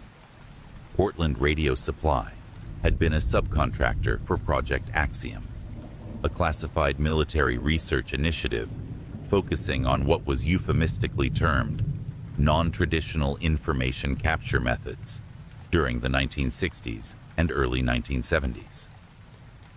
2 weeks of intensive research and analysis later, Rachel contacted Grayson with a request that initially struck him as bizarre. She wanted to visit the former Morris house with specialized equipment to measure residual electromagnetic fields, particularly in the basement. With the reluctant permission of the current owners, who were away on vacation and curious rather than concerned about Rachel's request. she and Grayson entered the house on a cold February morning. The interior had been extensively renovated by the previous owners, with little resemblance to what it might have looked like during Helen Morris's time. The basement, however, remained largely unchanged, a practical space with concrete floors, stone foundation walls, and exposed ceiling joists. Rachel set up her equipment, including an electromagnetic field detector and a specialized recorder designed to capture extremely low-frequency sounds. For nearly an hour, she methodically documented readings throughout the basement, paying particular attention to an area near the old coal chute where Grayson recalled the tape recorder had been found. The readings were unlike anything Rachel had encountered in her professional experience. The basement exhibited a persistent electromagnetic anomaly, a field that fluctuated in regular patterns across a frequency range typically associated with audio recording technology from the 1960s. "There's something here," Rachel explained to Grayson, watching the instrument's readings with growing fascination. "It's as though this part of the basement is continuously recording and playing back environmental data, creating a closed loop of information that doesn't follow normal temporal progression." Grayson looked troubled. What exactly does that mean in practical terms? Rachel considered how to explain the complex concept. Imagine this space contains an ongoing recording that captures everything that happens here, but the recording exists in a loop that includes both past and future events within the same cycle. If someone were to tap into that loop, say, by activating an old recorder that was specifically designed to interface with it, they might access information from different points in the temporal sequence, including events that haven't yet occurred from their perspective. "You're saying Edward Morris created some kind of time recorder?" Grayson asked, his skepticism evident. "Not intentionally, perhaps," Rachel clarified. "Based on what I've found about Project Axiom, they were researching methods to capture what they called residual information, essentially finding ways to extract data that existed in the environment but wasn't accessible through conventional means. They never achieved practical results officially, but my theory is that Edward Morris continued experimenting privately, and something about the combination of his equipment and this specific location created an effect he didn't fully understand." As they were preparing to leave, Rachel's low-frequency recorder suddenly activated, its indicator showing sound capture, despite the basement being silent. When played back, the recording contained a faint but unmistakable mechanical whirring, identical to the sound Helen Morris had described hearing the night of her death. Rachel and Grayson departed quickly, both shaken by the implication. Outside, in the safety of daylight, Rachel shared her conclusion. The tape recorder in the basement was designed to tap into what Project Axiom researchers called the information field, essentially a theoretical space where events exist as data before and after they occur in linear time. When Helen activated it that night, perhaps accidentally, she created a bridge between points in the temporal loop. The sounds she heard were fragments of her own future 911 call, bleeding backward through that connection. "But what about the door opening? The shadow she saw?" Grayson asked. Rachel's expression was grim. If the technology was accessing information from various points in the timeline simultaneously, Helen might have been experiencing echoes of herself, moving through the house at different points in time, including moments after her death. Grayson looked deeply troubled. "Are you suggesting she was literally scared to death by encountering herself?" Medical literature documents cases where extreme psychological shock has triggered fatal cardiac events or strokes, Rachel noted. "Imagine the terror of seeing yourself after your own death, caught in a temporal loop you can't escape." The current owners returned from vacation 3 days later. That same night, they called 911 reporting mechanical sounds from their basement, and what sounded like voices playing backward. By the time police arrived, the entire family was outside on their front lawn, refusing to re-enter. They sold the house within a month. Rachel produced a special episode of Unheard Evidence about the Morris case, carefully anonymizing details while exploring the technical aspects of the anomalous recording. The episode became her most controversial, with audio engineering experts divided between those who dismissed her findings as technical artifacts and those who acknowledged that the embedded reverse audio defied conventional explanation.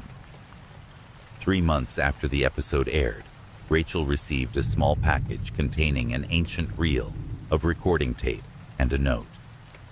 Found this in my grandfather's effects. He worked with Edward Morris at Portland Radio Supply. The label says, Axiom Success, Time Bridge Established, March 17, 1962. Thought you might want to analyze it. The date on the label, March 17th, was the same calendar day as Helen Morris's death, exactly 40 years earlier. Rachel never publicly revealed what she discovered upon analyzing that tape. She closed her podcast abruptly, citing personal reasons, and moved away from New England entirely. Timothy Grayson received one final email from her that contained only a brief message. Some recordings are meant to remain unheard. The loop must be broken. The Morris house stands vacant once again, its current owners unable to sell it, despite increasingly reduced asking prices. Local real estate agents avoid mentioning the recurring complaints from each successive owner. Strange mechanical whirring from the basement, followed by what sounds like conversations playing backward, always beginning at exactly 3:14 a.m.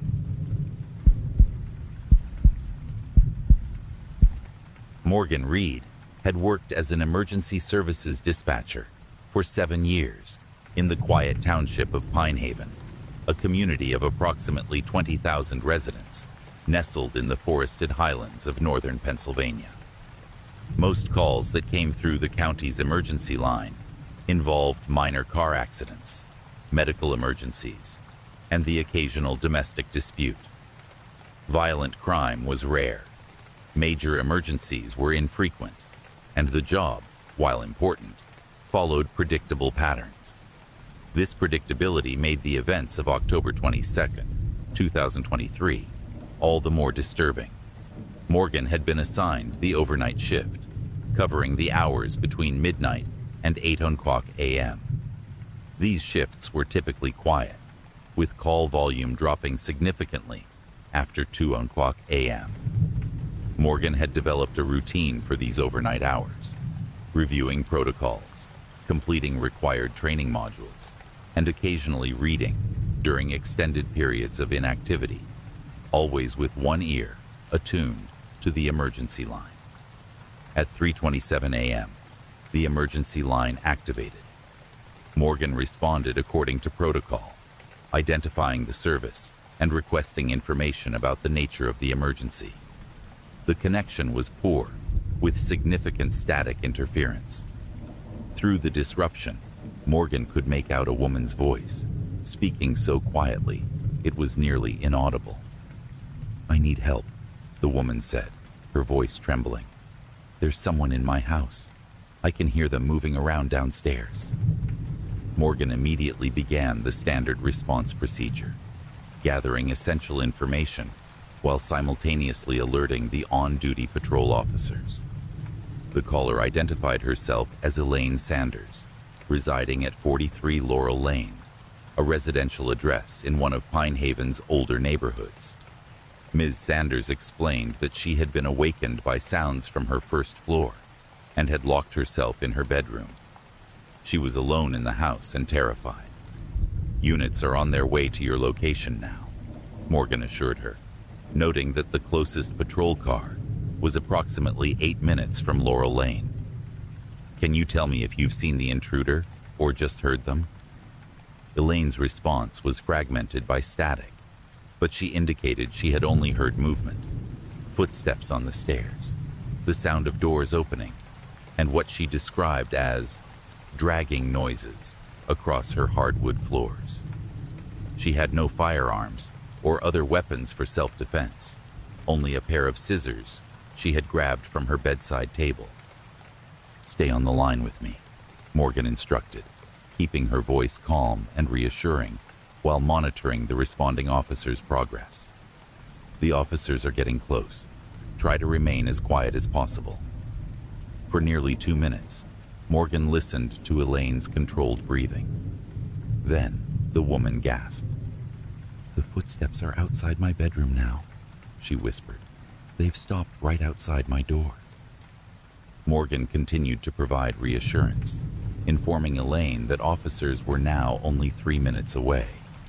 The emergency line carried the sound of Elaine's increasing panic as she reported that her doorknob was turning. "The door is locked," she whispered. "They're trying to get in." Then something happened that would later become the subject of extensive investigation. Elaine's voice suddenly changed, not in emotional tone, but in audio quality. It became clearer, more present, as though the connection had suddenly improved. At the same time, Morgan heard a second voice in the background, a man's voice, barely audible, saying what sounded like a name. "Morgan." "Someone just said something," Elaine whispered urgently. "Did you hear that?" Before Morgan could respond, Elaine continued, her voice rising slightly. "They said a name, Morgan. Is that your name? How would they know that?" Morgan felt a chill that had nothing to do with the air-conditioned dispatch center. "Ms. Sanders, the officers are almost at your location. Just stay quiet and—" "They're saying it again," Elaine interrupted, genuine terror in her voice. "They're saying, 'We see you, Morgan.' How can they see you? What's happening?" The patrol units arrived at 43 Laurel Lane at 3:38 a.m., 11 minutes after the initial call. They found the house dark and silent. After receiving no response to their announcements, they conducted a forced entry, concerned for the caller's safety. The interior of the house was undisturbed. No signs of forced entry were evident at any access point. A methodical search of all rooms revealed no one present, neither an intruder nor anyone matching Elaine Sanders' description. Most puzzling was the master bedroom, where Elaine had reported being barricaded. The door was indeed locked from the inside, requiring officers to force it open, yet the room was empty. A check of property records revealed that 43 Laurel Lane was owned by a Martin Brooks, who had purchased the house 6 months earlier. Contacting Mr. Brooks confirmed that he was currently out of town on business and had been for the past week. No one named Elaine Sanders was authorized to be in his home, and he did not know anyone by that name. The incident might have been dismissed as a prank call or a mistake in the address provided by the caller, had it not been for one disturbing detail that emerged during the subsequent investigation. When the 911 call recording was reviewed, technical analysts noted an anomaly beginning approximately 6 minutes into the call, at the point when Elaine reported hearing her doorknob turning. The background audio contained a faint electronic signature that shouldn't have been present, a specific pattern of data consistent with someone remotely accessing the emergency dispatch system's internal camera. The dispatch center had several security cameras monitoring the workspace, including one positioned directly behind Morgan's station. According to the system logs, none of these feeds had been accessed by any authorized user during Morgan's shift. Nevertheless, the audio analysis strongly suggested that someone had been viewing the camera feed at precisely the moment when the caller mentioned Morgan's name and claimed that they could see her.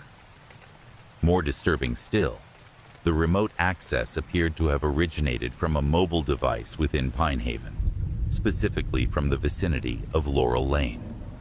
A thorough investigation of the Brooks residence on Laurel Lane yielded no evidence of unauthorized entry or surveillance equipment. The house's security system, which included cameras covering the exterior perimeters, had recorded no activity on the property during the time frame in question. The only notable discovery was that the home's sophisticated smart system, which controlled everything from lighting to climate, had experienced a brief but unexplained connection to an unknown device at 3:27 a.m., precisely when the 911 call began. The case took an even more disturbing turn 3 days later, when Morgan received a text message from an unknown number. It contained only 4 words: "We still see you." The origins of this message proved impossible to trace, as it had been routed through multiple virtual numbers, ultimately leading to a prepaid phone purchased with cash at a convenience store 50 miles from Pine Haven. The store's security footage for the relevant purchase had been corrupted by what appeared to be a targeted data intrusion.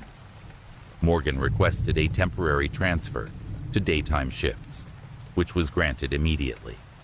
During the 3 weeks that followed, 2 other overnight dispatchers received similar calls, individuals reporting intruders in their homes, providing addresses that, upon investigation, either didn't exist or belonged to residences whose legitimate occupants were away. In each case, the caller eventually made reference to seeing the dispatcher, using their correct first name despite no introductions having been made. The Pine Haven Police Department initiated a formal investigation, bringing in cybersecurity experts from the state police. Their analysis revealed that the emergency dispatch center's systems had been subjected to a sophisticated infiltration that had gone undetected for approximately 2 months before the first incident. The intrusion had given unknown parties access to not only the camera feeds, but also personnel files, shift schedules, and live 911 calls. Most disturbing was the evidence that the intrusion had originated from the dispatch center's own network. Someone with physical access to the facility had installed the initial access point, a modified wireless router that appeared identical to legitimate equipment, but contained additional hardware designed to create an invisible backdoor into the system. An internal investigation identified Daniel Weiss, a recently hired IT support technician, as the likely source of the compromise. Weiss had been responsible for a routine upgrade of the dispatch center's networking equipment 2 months before the first incident. When officers attempted to locate Weiss for questioning, they discovered he had abruptly resigned his position and vacated his apartment 3 days after Morgan received the threatening text message. Further investigation revealed that Daniel Weiss was an identity fabricated using stolen credentials. The individual who had worked at the dispatch center under that name had provided documentation that, while appearing legitimate during standard background checks, proved to be expertly falsified. Fingerprints recovered from Weiss's workspace matched no records in any law enforcement database. The investigation expanded to include federal authorities when similar incidents were reported at emergency dispatch centers in 3 neighboring states, all following the same pattern. Late-night calls reporting intruders, dispatchers being addressed by name despite no introductions, and evidence of system compromise by individuals who had gained insider access through falsified identities. A joint task force established to investigate these incidents eventually uncovered a disturbing operation. A group identifying themselves as the Watchers had been systematically targeting emergency services infrastructure across multiple states, exploiting the inherent trust placed in emergency responders to create backdoor access into critical communications systems. Their methodology was sophisticated. Place operatives within IT support roles, establish system access, then use that access to monitor emergency communications, and occasionally intervene with fabricated emergencies designed to undermine confidence in the system. The group's motivations remained unclear. They issued no demands and sought no financial gain. The only communication ever attributed directly to them was a manifesto discovered on a server used to coordinate their activities, which referred to their work as exposing the false security of systems built on trust and revealing the vulnerability at the heart of the social contract. For Morgan Reed, the experience fundamentally changed her relationship with her work. Though additional security measures were implemented at the Pine Haven Dispatch Center, including biometric authentication for system access and encrypted communication channels, the sense of vulnerability persisted. The knowledge that someone had been watching her, learning her name and schedule, using that information to create fear, left an indelible impression. 6 months after the initial incident, Morgan was working a rare overnight shift, covering for a colleague who had called in sick. At 3:27 a.m., exactly the same time as the original call, the emergency line activated. The caller identified herself as Sarah Miller, reporting an intruder in her home on Cedar Street. As Morgan began the standard response protocol, she felt a now familiar chill when the caller paused and then asked, "Are you alone in the dispatch center right now, Morgan? Because I can see that you are." This time, Morgan was prepared. She immediately implemented the newly established Watcher Protocol, triggering a silent alert to on-duty officers and isolating the call within a secure tracking system. The call was determined to have originated from an abandoned property on Cedar Street that had been foreclosed 6 months earlier. By the time officers arrived, the building was empty, but they discovered something that confirmed their worst suspicions: a high-end laptop connected to a satellite uplink, running sophisticated monitoring software. On the screen was a live feed from the dispatch center camera, showing Morgan at her station. The laptop contained no fingerprints or other forensic evidence that might identify its owner. Its hard drive had been set to automatically erase upon any unauthorized access attempt. The only clue was a small calling card left beside the computer, printed with a simple image of an eye and the words, "Security is an illusion we allow you to believe in." The FBI has since classified the Watchers as a domestic threat group focused on critical infrastructure. Their activities have been documented in 12 states, always following the same pattern: infiltration of emergency services, followed by psychological operations designed to demonstrate the vulnerability of these essential systems. No members of the group have been successfully identified or apprehended. Their technical sophistication suggests backgrounds in cybersecurity, possibly including former intelligence personnel. Their motivation remains a subject of debate among investigators. Some believe they are simply demonstrating vulnerabilities with the perverse intention of forcing security improvements, while others see a more sinister agenda aimed at undermining public confidence in emergency services as a prelude to more damaging attacks. Morgan Reed continues to work as an emergency dispatcher in Pine Haven, though now exclusively on day shifts. She has become an advocate for enhanced security protocols in emergency services, conducting training sessions for other dispatch centers on recognizing and responding to potential system compromises. The Pine Haven Police Department has implemented what they call trust but verify protocols for all emergency calls, with enhanced location verification and callback procedures. Despite these measures, emergency dispatchers throughout the region report a persistent unease, particularly during overnight shifts when call volumes are low and the sense of isolation is heightened. For many of them, the most disturbing aspect of the case is not the technological intrusion, sophisticated as it was, but the psychological component, the deliberate effort to create fear by transforming their role from observer to observed. from the receiver of emergency calls to the target of them. In a profession defined by being the calm voice that others turn to in crisis, becoming the focus of the very danger they help others navigate represents a uniquely disturbing violation. The 911 call that initiated this case remains in secure storage at the FBI's Cyber Division, classified as evidence in an ongoing investigation. Technical analysis continues to yield insights into the methods used by the Watchers, but the central question remains unanswered. Who would go to such elaborate lengths to demonstrate that those we trust to be our first line of response in emergencies are themselves vulnerable to threats they cannot see coming? As Morgan noted in her final incident report, the true horror wasn't that someone had breached our systems, or even that they knew my name.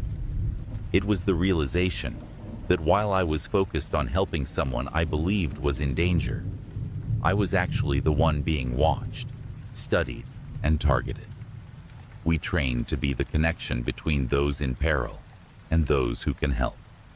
We never consider that the voice on the other end of an emergency call might be watching us through our own security cameras, using our own systems against us, turning our position of trust into a unique vulnerability.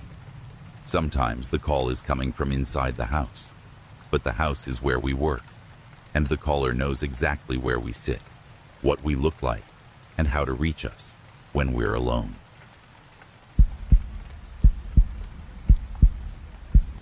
Somerset County's Emergency Communications Center had operated without significant incident for nearly 12 years. The modern facility, constructed in 2011 with federal grant funding, served as the central dispatch point for police, fire, and emergency medical services across the rural Pennsylvania county of approximately 75,000 residents. With state-of-the-art technology and rigorous protocols, the center represented the gold standard in emergency response infrastructure for counties of similar size and population. Director Evelyn Hargrove had overseen the center since its inception, building a team of 26 full-time dispatchers who handled approximately 150 emergency calls per day. Their response metrics consistently exceeded national standards, with an average dispatch time of under 90 seconds for priority emergencies.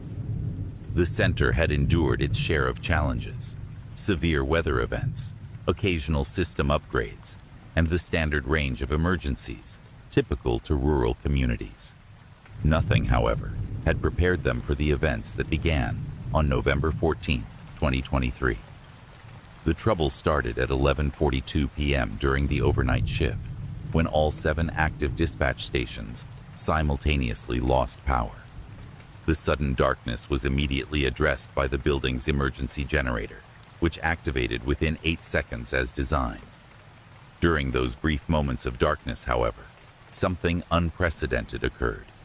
All 7 dispatchers reported hearing a voice through their headsets, despite the complete power loss. The voice, described consistently across all accounts, simply stated, "Initiate blackout protocol." None of the dispatchers recognized this terminology. No blackout protocol existed within Somerset County's emergency procedures. The incident was logged as a technical anomaly, likely caused by residual power in the communications system during the transition to generator support. Technical staff examined the system the following morning and found no irregularities. 2 nights later, at exactly 11:42 p.m., the power failed again. This time, the emergency generator did not activate automatically. Manual startup procedures initiated by the shift supervisor eventually restored power after 47 seconds. Once again, during the blackout, all on-duty dispatchers reported hearing the same message: "Initiate blackout protocol. Confirmation required." Following this second incident, Director Hargrove ordered a complete system diagnostic and requested assistance from the equipment manufacturer. Technicians spent 2 days examining every aspect of the center's power and communications infrastructure. They replaced several components as a precautionary measure, though no specific faults were identified. The building's emergency generator underwent comprehensive testing and performed flawlessly across multiple simulated outages. The county's IT security team implemented enhanced monitoring of all systems, establishing alerts for any unusual network activity or unauthorized access attempts. Background checks were conducted on all technical personnel who had access to the facility in the preceding 6 months. Nothing suspicious emerged from any of these investigations. For 5 days, operations continued normally. Then, on November 21st, a new development occurred. At 10:17 p.m., emergency dispatcher Monica Reeves received a 911 call from a residence on Old Mill Road. The caller, an elderly man who identified himself as Harold Winters, reported a power outage affecting his home. This was a routine call that would typically be directed to the utility company, but something in the caller's tone triggered Monica's professional instincts. "Sir, is there an emergency situation requiring police, fire, or medical response?"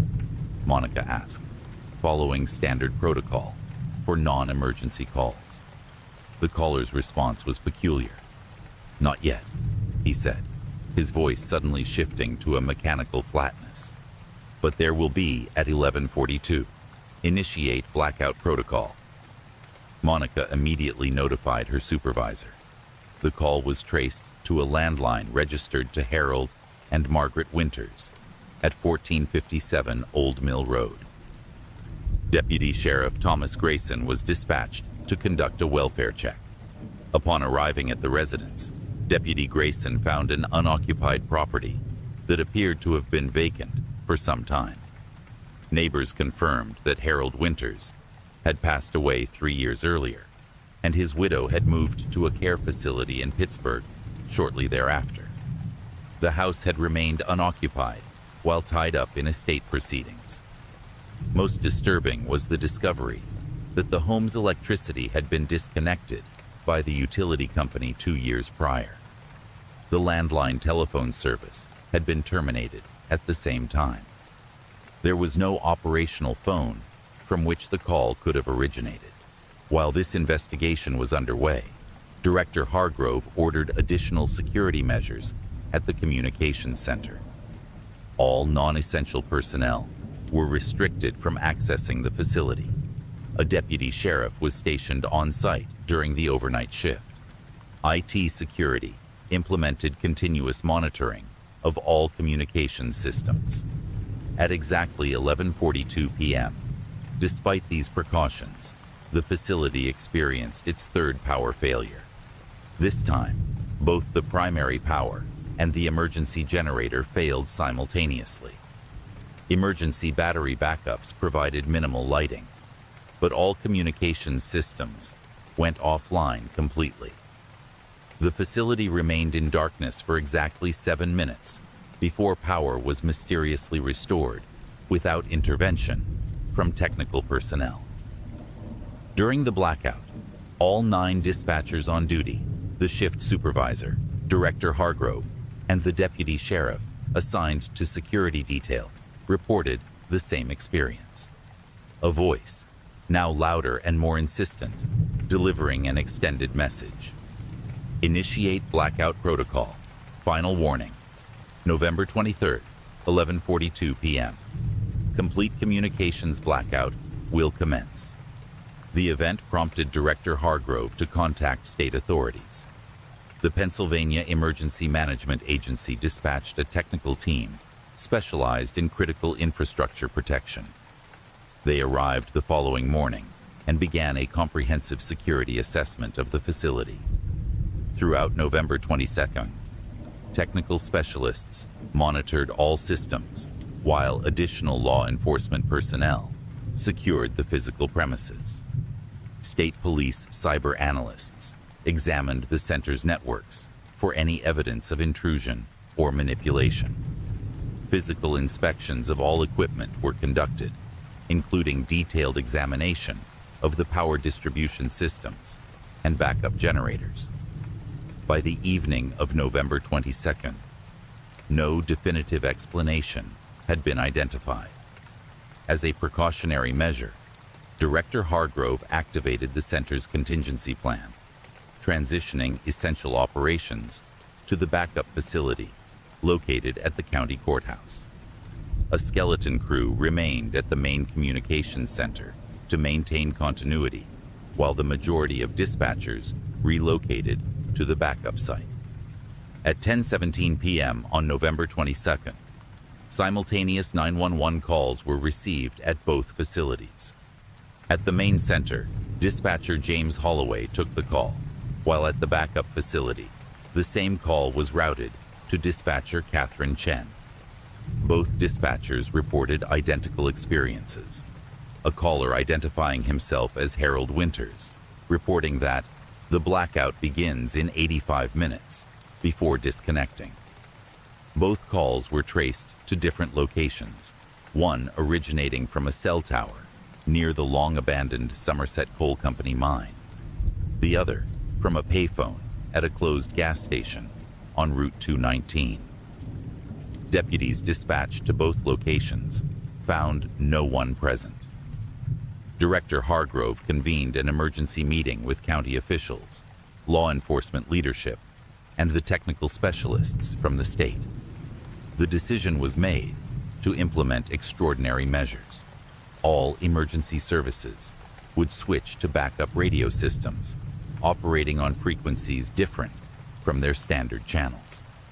The county's emergency operations plan for catastrophic communications failure was activated, with police and fire units positioned strategically throughout the county, ready to respond even without central dispatch coordination.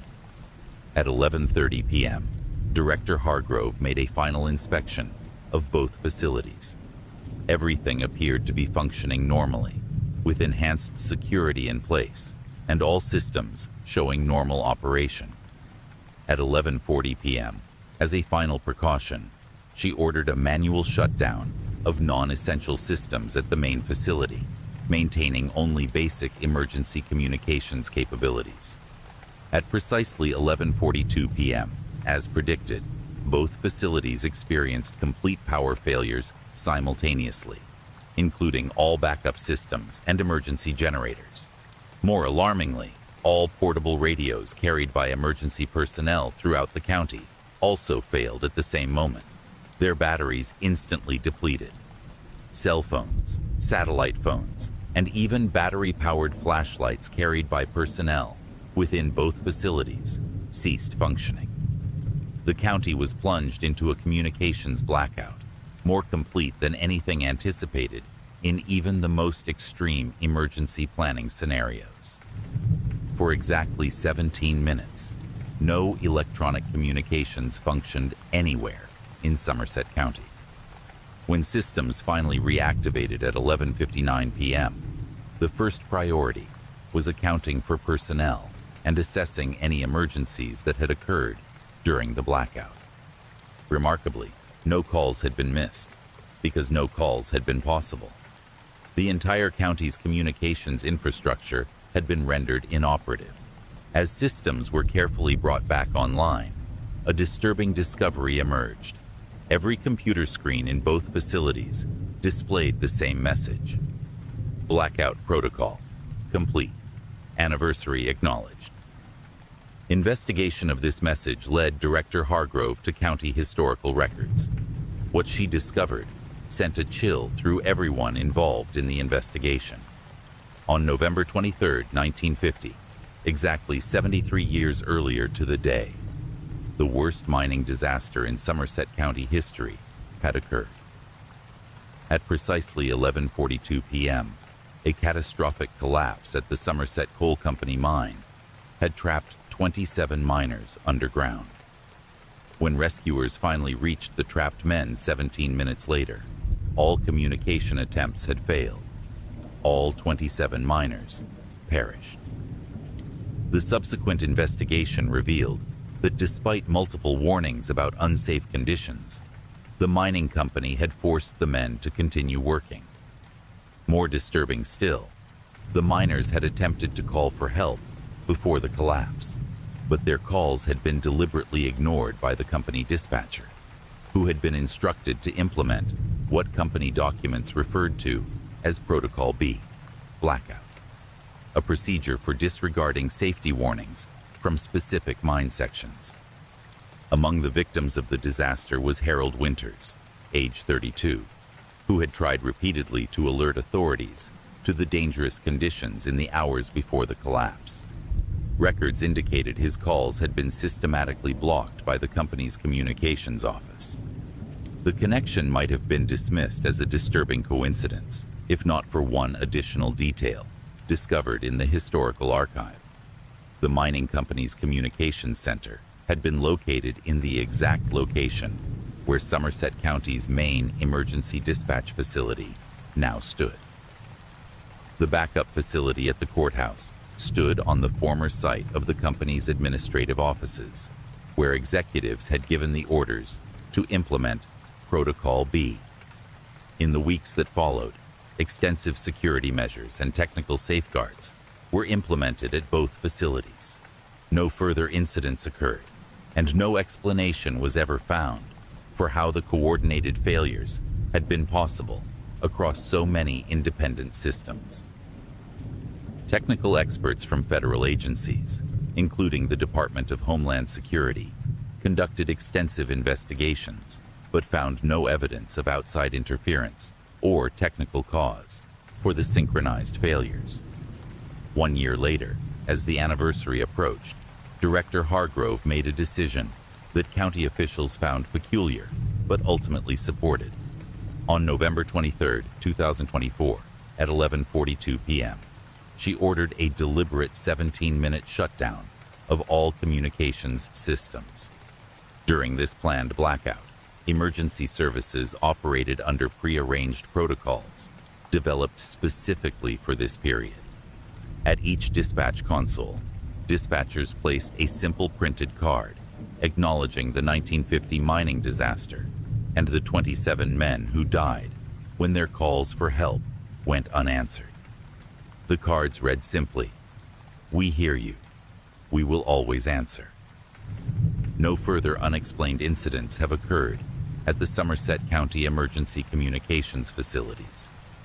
The annual 17-minute observance has been incorporated into official protocols, recognized as Blackout Memorial in the county's emergency services documentation. Director Hargrove retired in 2025, but before leaving her position, she established a scholarship fund for descendants of the miners lost in the 1950 disaster. The fund specifically supports education in emergency communications and response fields. The final entry in her official service record included a personal reflection that has since become part of the training materials for all new emergency dispatchers in Somerset County. Our most sacred responsibility is to answer when called, to hear those in distress, and to send help without hesitation or delay. Sometimes, the past reaches out to remind us of this duty, of promises broken long ago, and the consequences of calls unheeded. In emergency services, we are not just the first link in the chain of survival. We are the voice that says to those in darkness, "You are not alone. You have been heard. Help is coming." The Somerset County Communications Center continues to observe its 17 minutes of darkness each November 23rd. During those minutes, in the silent darkness of the facility, dispatchers sometimes report hearing a faint sound in their disconnected headsets. Not a voice, but the distant rhythmic tapping that miners once used to signal for help when all other communications had failed. County officials neither confirm nor deny these reports.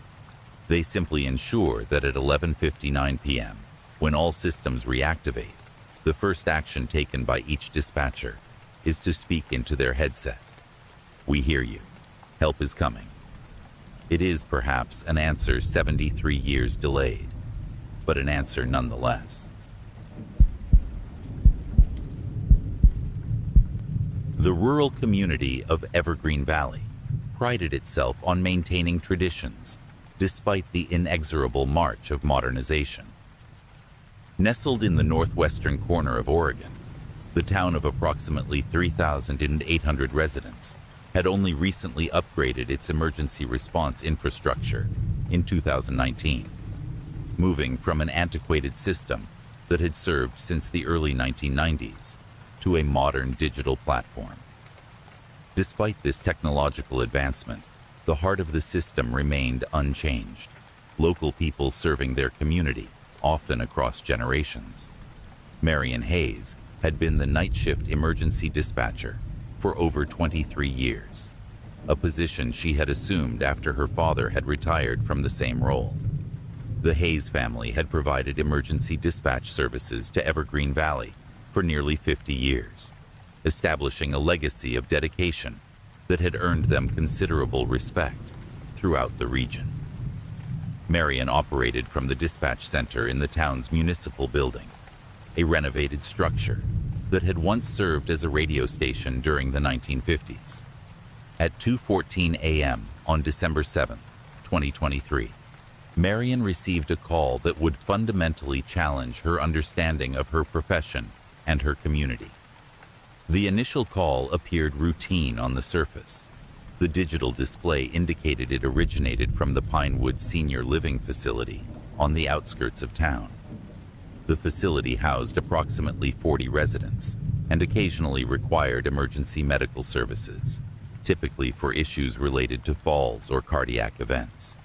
Marion answered with her customary professionalism, identifying the emergency service and requesting information about the nature of the emergency.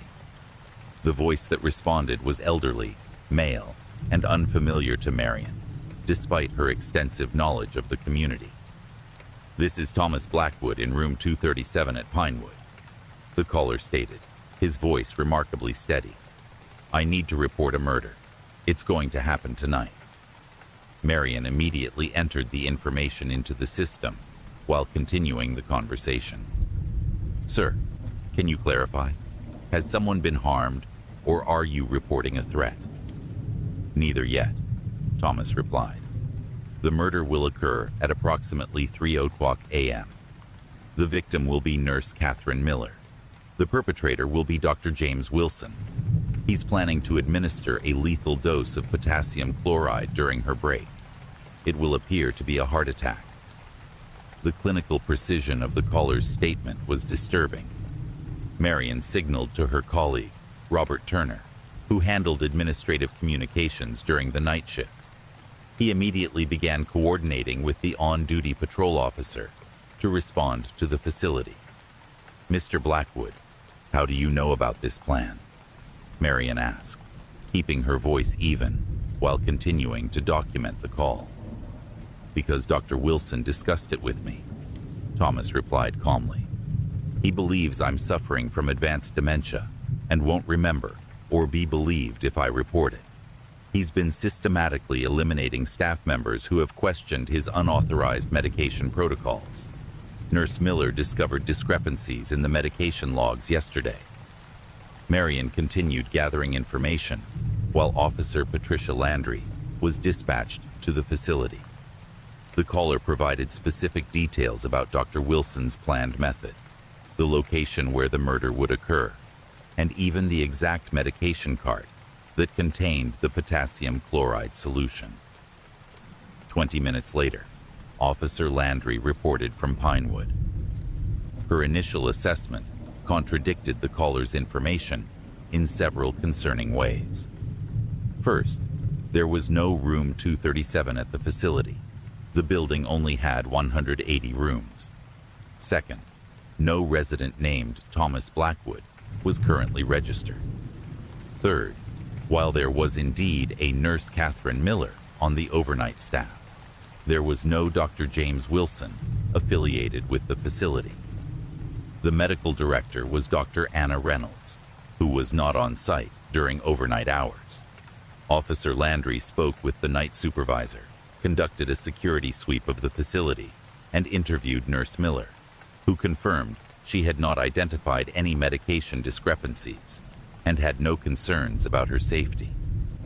The facility's medication storage was secure, with all controlled substances accounted for. Marion attempted to call back the number from which the original call had originated, but the call went unanswered. The digital system indicated the call had indeed come from a landline within the Pinewood facility, specifically the administrative office on the first floor. According to staff, that office had been locked since 5:00 p.m., with no one accessing it during the overnight hours. The incident might have been dismissed as a prank call, or perhaps a confused resident using a phone they shouldn't have had access to, except for 3 disturbing factors. First, a review of facility records revealed that a Thomas Blackwood had indeed been a resident at Pinewood, but he had passed away 3 years earlier. Second, historical staff records confirmed that a Dr. James Wilson had served as the facility's medical director from 1992 until 1994, when he resigned abruptly without explanation. Third, and most alarming, the administrative office from which the call originated had originally been room 237, when the building had first operated as a small community hospital in the 1970s, before its conversion to a senior living facility. These connections were unsettling, but insufficient to maintain an active police presence at the facility all night. Officer Landry completed her inspection, documented her findings, and departed at approximately 2:55 a.m., instructing staff to contact emergency services immediately if anything unusual occurred. At 3:17 a.m., a second emergency call came in from Pinewood. This time, the caller was a clearly distressed staff member, reporting that Nurse Catherine Miller had been found unconscious in the medication room. Emergency medical services were immediately dispatched. By the time paramedics arrived, Nurse Miller was in full cardiac arrest. Despite aggressive resuscitation efforts, including defibrillation and advanced cardiac life support protocols, she was pronounced dead at 4:05 a.m. The preliminary assessment by the responding physician suggested a sudden cardiac event, consistent with her known history of mitral valve prolapse, a condition documented in her employee health records. Given the preceding call and its specific prediction, however, the death was treated as suspicious. The county medical examiner ordered a full autopsy and toxicological screening. The facility was temporarily secured as a potential crime scene, with all staff members interviewed before being released. The investigation took an unexpected turn when security footage was reviewed. The medication room where Nurse Miller had collapsed had a security camera monitoring the entrance. The footage showed Miller entering alone at 3:02 a.m., consistent with her regular break time when she typically reviewed medication orders for the upcoming shift. No one else entered the room until her collapse triggered an internal motion alarm at 3:11 a.m., bringing other staff members running to her aid. Inside the medication room itself, no evidence of tampering was found. All medications were accounted for, and the electronic dispensing system showed no unauthorized access. The preliminary investigation found nothing to suggest foul play. 3 days later, the autopsy results provided a shocking confirmation of the anonymous caller's warning. Toxicology showed lethal levels of potassium chloride in Nurse Miller's system, administered through what appeared to be an injection site in her upper arm. The medical examiner concluded that the potassium chloride had triggered a massive cardiac event that would have been nearly impossible to distinguish from natural causes without specific toxicological testing. The investigation intensified, with all facility staff members subjected to extensive interviews. Security footage from the preceding 48 hours was meticulously reviewed. The digital records from the medication dispensing system underwent forensic analysis. None of these efforts identified a suspect or explained how the potassium chloride had been administered without anyone entering the medication room. Marion Hayes, still troubled by the initial call, conducted her own research into the facility's history. What she discovered added yet another disturbing dimension to the case. In 1994, shortly before Dr. James Wilson's abrupt resignation, a patient named Thomas Blackwood had died unexpectedly while under his care. The death had been attributed to natural causes, but an anonymous complaint had triggered an internal review. Before that review could be completed, Dr. Wilson resigned and left the state. The investigation was subsequently abandoned due to insufficient evidence of wrongdoing. More disturbing still, Marion discovered that Nurse Catherine Miller's grandmother, Elizabeth Miller, had been the nursing supervisor who had initiated the complaint about Thomas Blackwood's death in 1994. The connection suggested a motive that spanned generations, a grudge maintained for nearly 30 years. The police investigation expanded to locate Dr. James Wilson. Records indicated he had moved to Arizona after leaving Evergreen Valley, where he had practiced at various facilities until his retirement in 2018. Further investigation revealed he had died of pancreatic cancer in 2022, more than a year before the warning call and Nurse Miller's murder. With the apparent perpetrator deceased, investigators focused on identifying a possible accomplice. Every person with access to the facility underwent background screening, with particular attention to any connections to Dr. Wilson. No such connections emerged. The case might have remained permanently unsolved had it not been for Marion Hayes's continued persistence. Troubled by the initial call that had proven accurate despite coming from a seemingly impossible source, she requested permission to examine the physical infrastructure of the emergency dispatch system. The municipal building that housed the Emergency Dispatch Center had originally been the town's radio station, KEGV, which had operated from 1952 until 1989. When the building was repurposed, much of the original broadcasting equipment had been removed, but some of the fundamental infrastructure remained, including portions of the original wiring and the main broadcast antenna on the roof, which had been repurposed for emergency communications. With assistance from Caleb Martinez, a communications technician from the county office, Marion conducted a thorough examination of the system. Within a storage room adjacent to the dispatch center, they discovered something remarkable: an ancient reel-to-reel recorder connected to the building's original wiring system. The device appeared to have been untouched for decades, accumulated dust undisturbed, except for the reels themselves, which showed signs of recent movement. Technical analysis revealed that the machine had somehow remained connected to a portion of the emergency communications system through legacy wiring that had never been completely removed during the various upgrades over the decades. More astounding still, the machine contained a partially degraded tape with a recording that, when played, perfectly matched the voice and content of the warning call Marion had received on December 7th.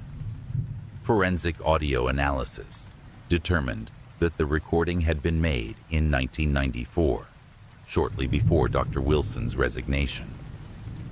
The voice was confirmed to be that of Thomas Blackwood, who had apparently made the recording shortly before his death, documenting his suspicions about Dr. Wilson's activities and his fears that he would be the next victim. How this 30-year-old recording had suddenly transmitted itself through the emergency system remained technically inexplicable. The most plausible theory suggested that recent electrical storms had created unusual conditions within the building's complex wiring system, essentially reactivating dormant circuits and creating a temporary bridge between the ancient recording system and the modern digital infrastructure.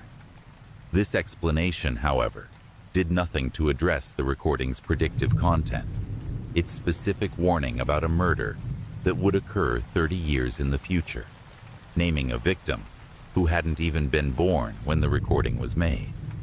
As for Nurse Miller's death, the investigation eventually identified the probable method of her poisoning, though not the perpetrator. Forensic examination of the medication room revealed a sophisticated device hidden within an air vent directly above the computer station where Nurse Miller always sat during her breaks. The device, triggered by a timer, had dispensed an aerosolized form of potassium chloride, precise enough to affect only someone sitting directly beneath it for several minutes. The technology used in the device was modern, suggesting recent installation, yet no security footage showed anyone accessing the vent in the weeks preceding the murder. The case officially remains open, classified as an unsolved homicide with no active suspects.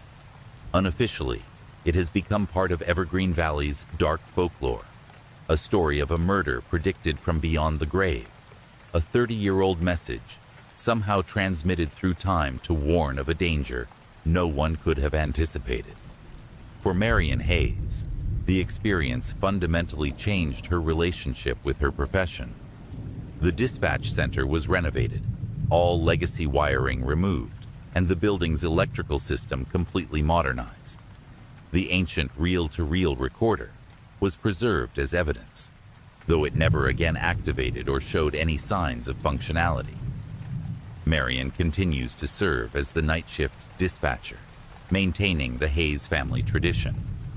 She has become known for her insistence on thoroughly investigating every unusual call, no matter how implausible it might initially seem.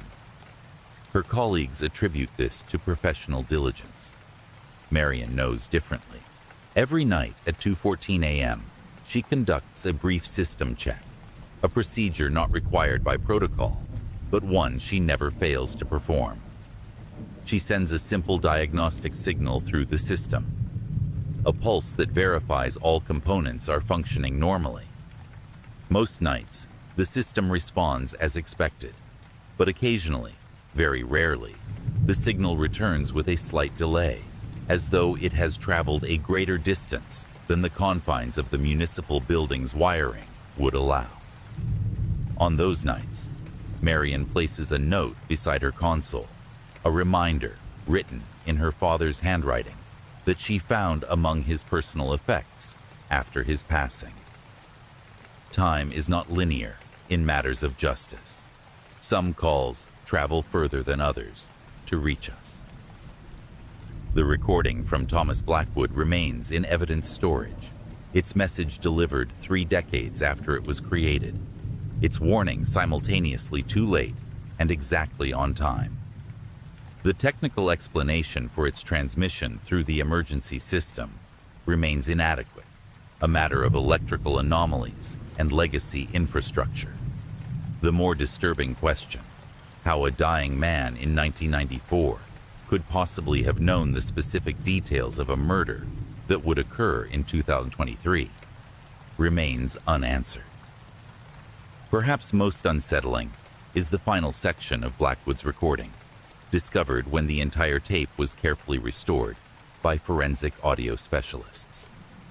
After detailing his suspicions about Dr. Wilson and predicting his own imminent death, Blackwood's voice continues with a message that still sends chills through those who have heard it. I don't know when this warning will reach someone. I don't know if it will be tomorrow or years from now. The nurse who believes me, Elizabeth Miller, says her family will remain in Evergreen Valley for generations. If Wilson isn't stopped, his hatred will extend beyond my lifetime. He has shown me his list. There are 7 names. I am the 3rd. If you're hearing this, please understand. The past is trying to protect the future. Some calls for help transcend time itself. According to police records, 6 unexplained deaths occurred at the facility during Dr. Wilson's tenure between 1992 and 1994. If Thomas Blackwood was indeed the third victim, 4 names remained on the doctor's list. To date, only Catherine Miller, Elizabeth's granddaughter, has died under circumstances that might connect to this historical pattern.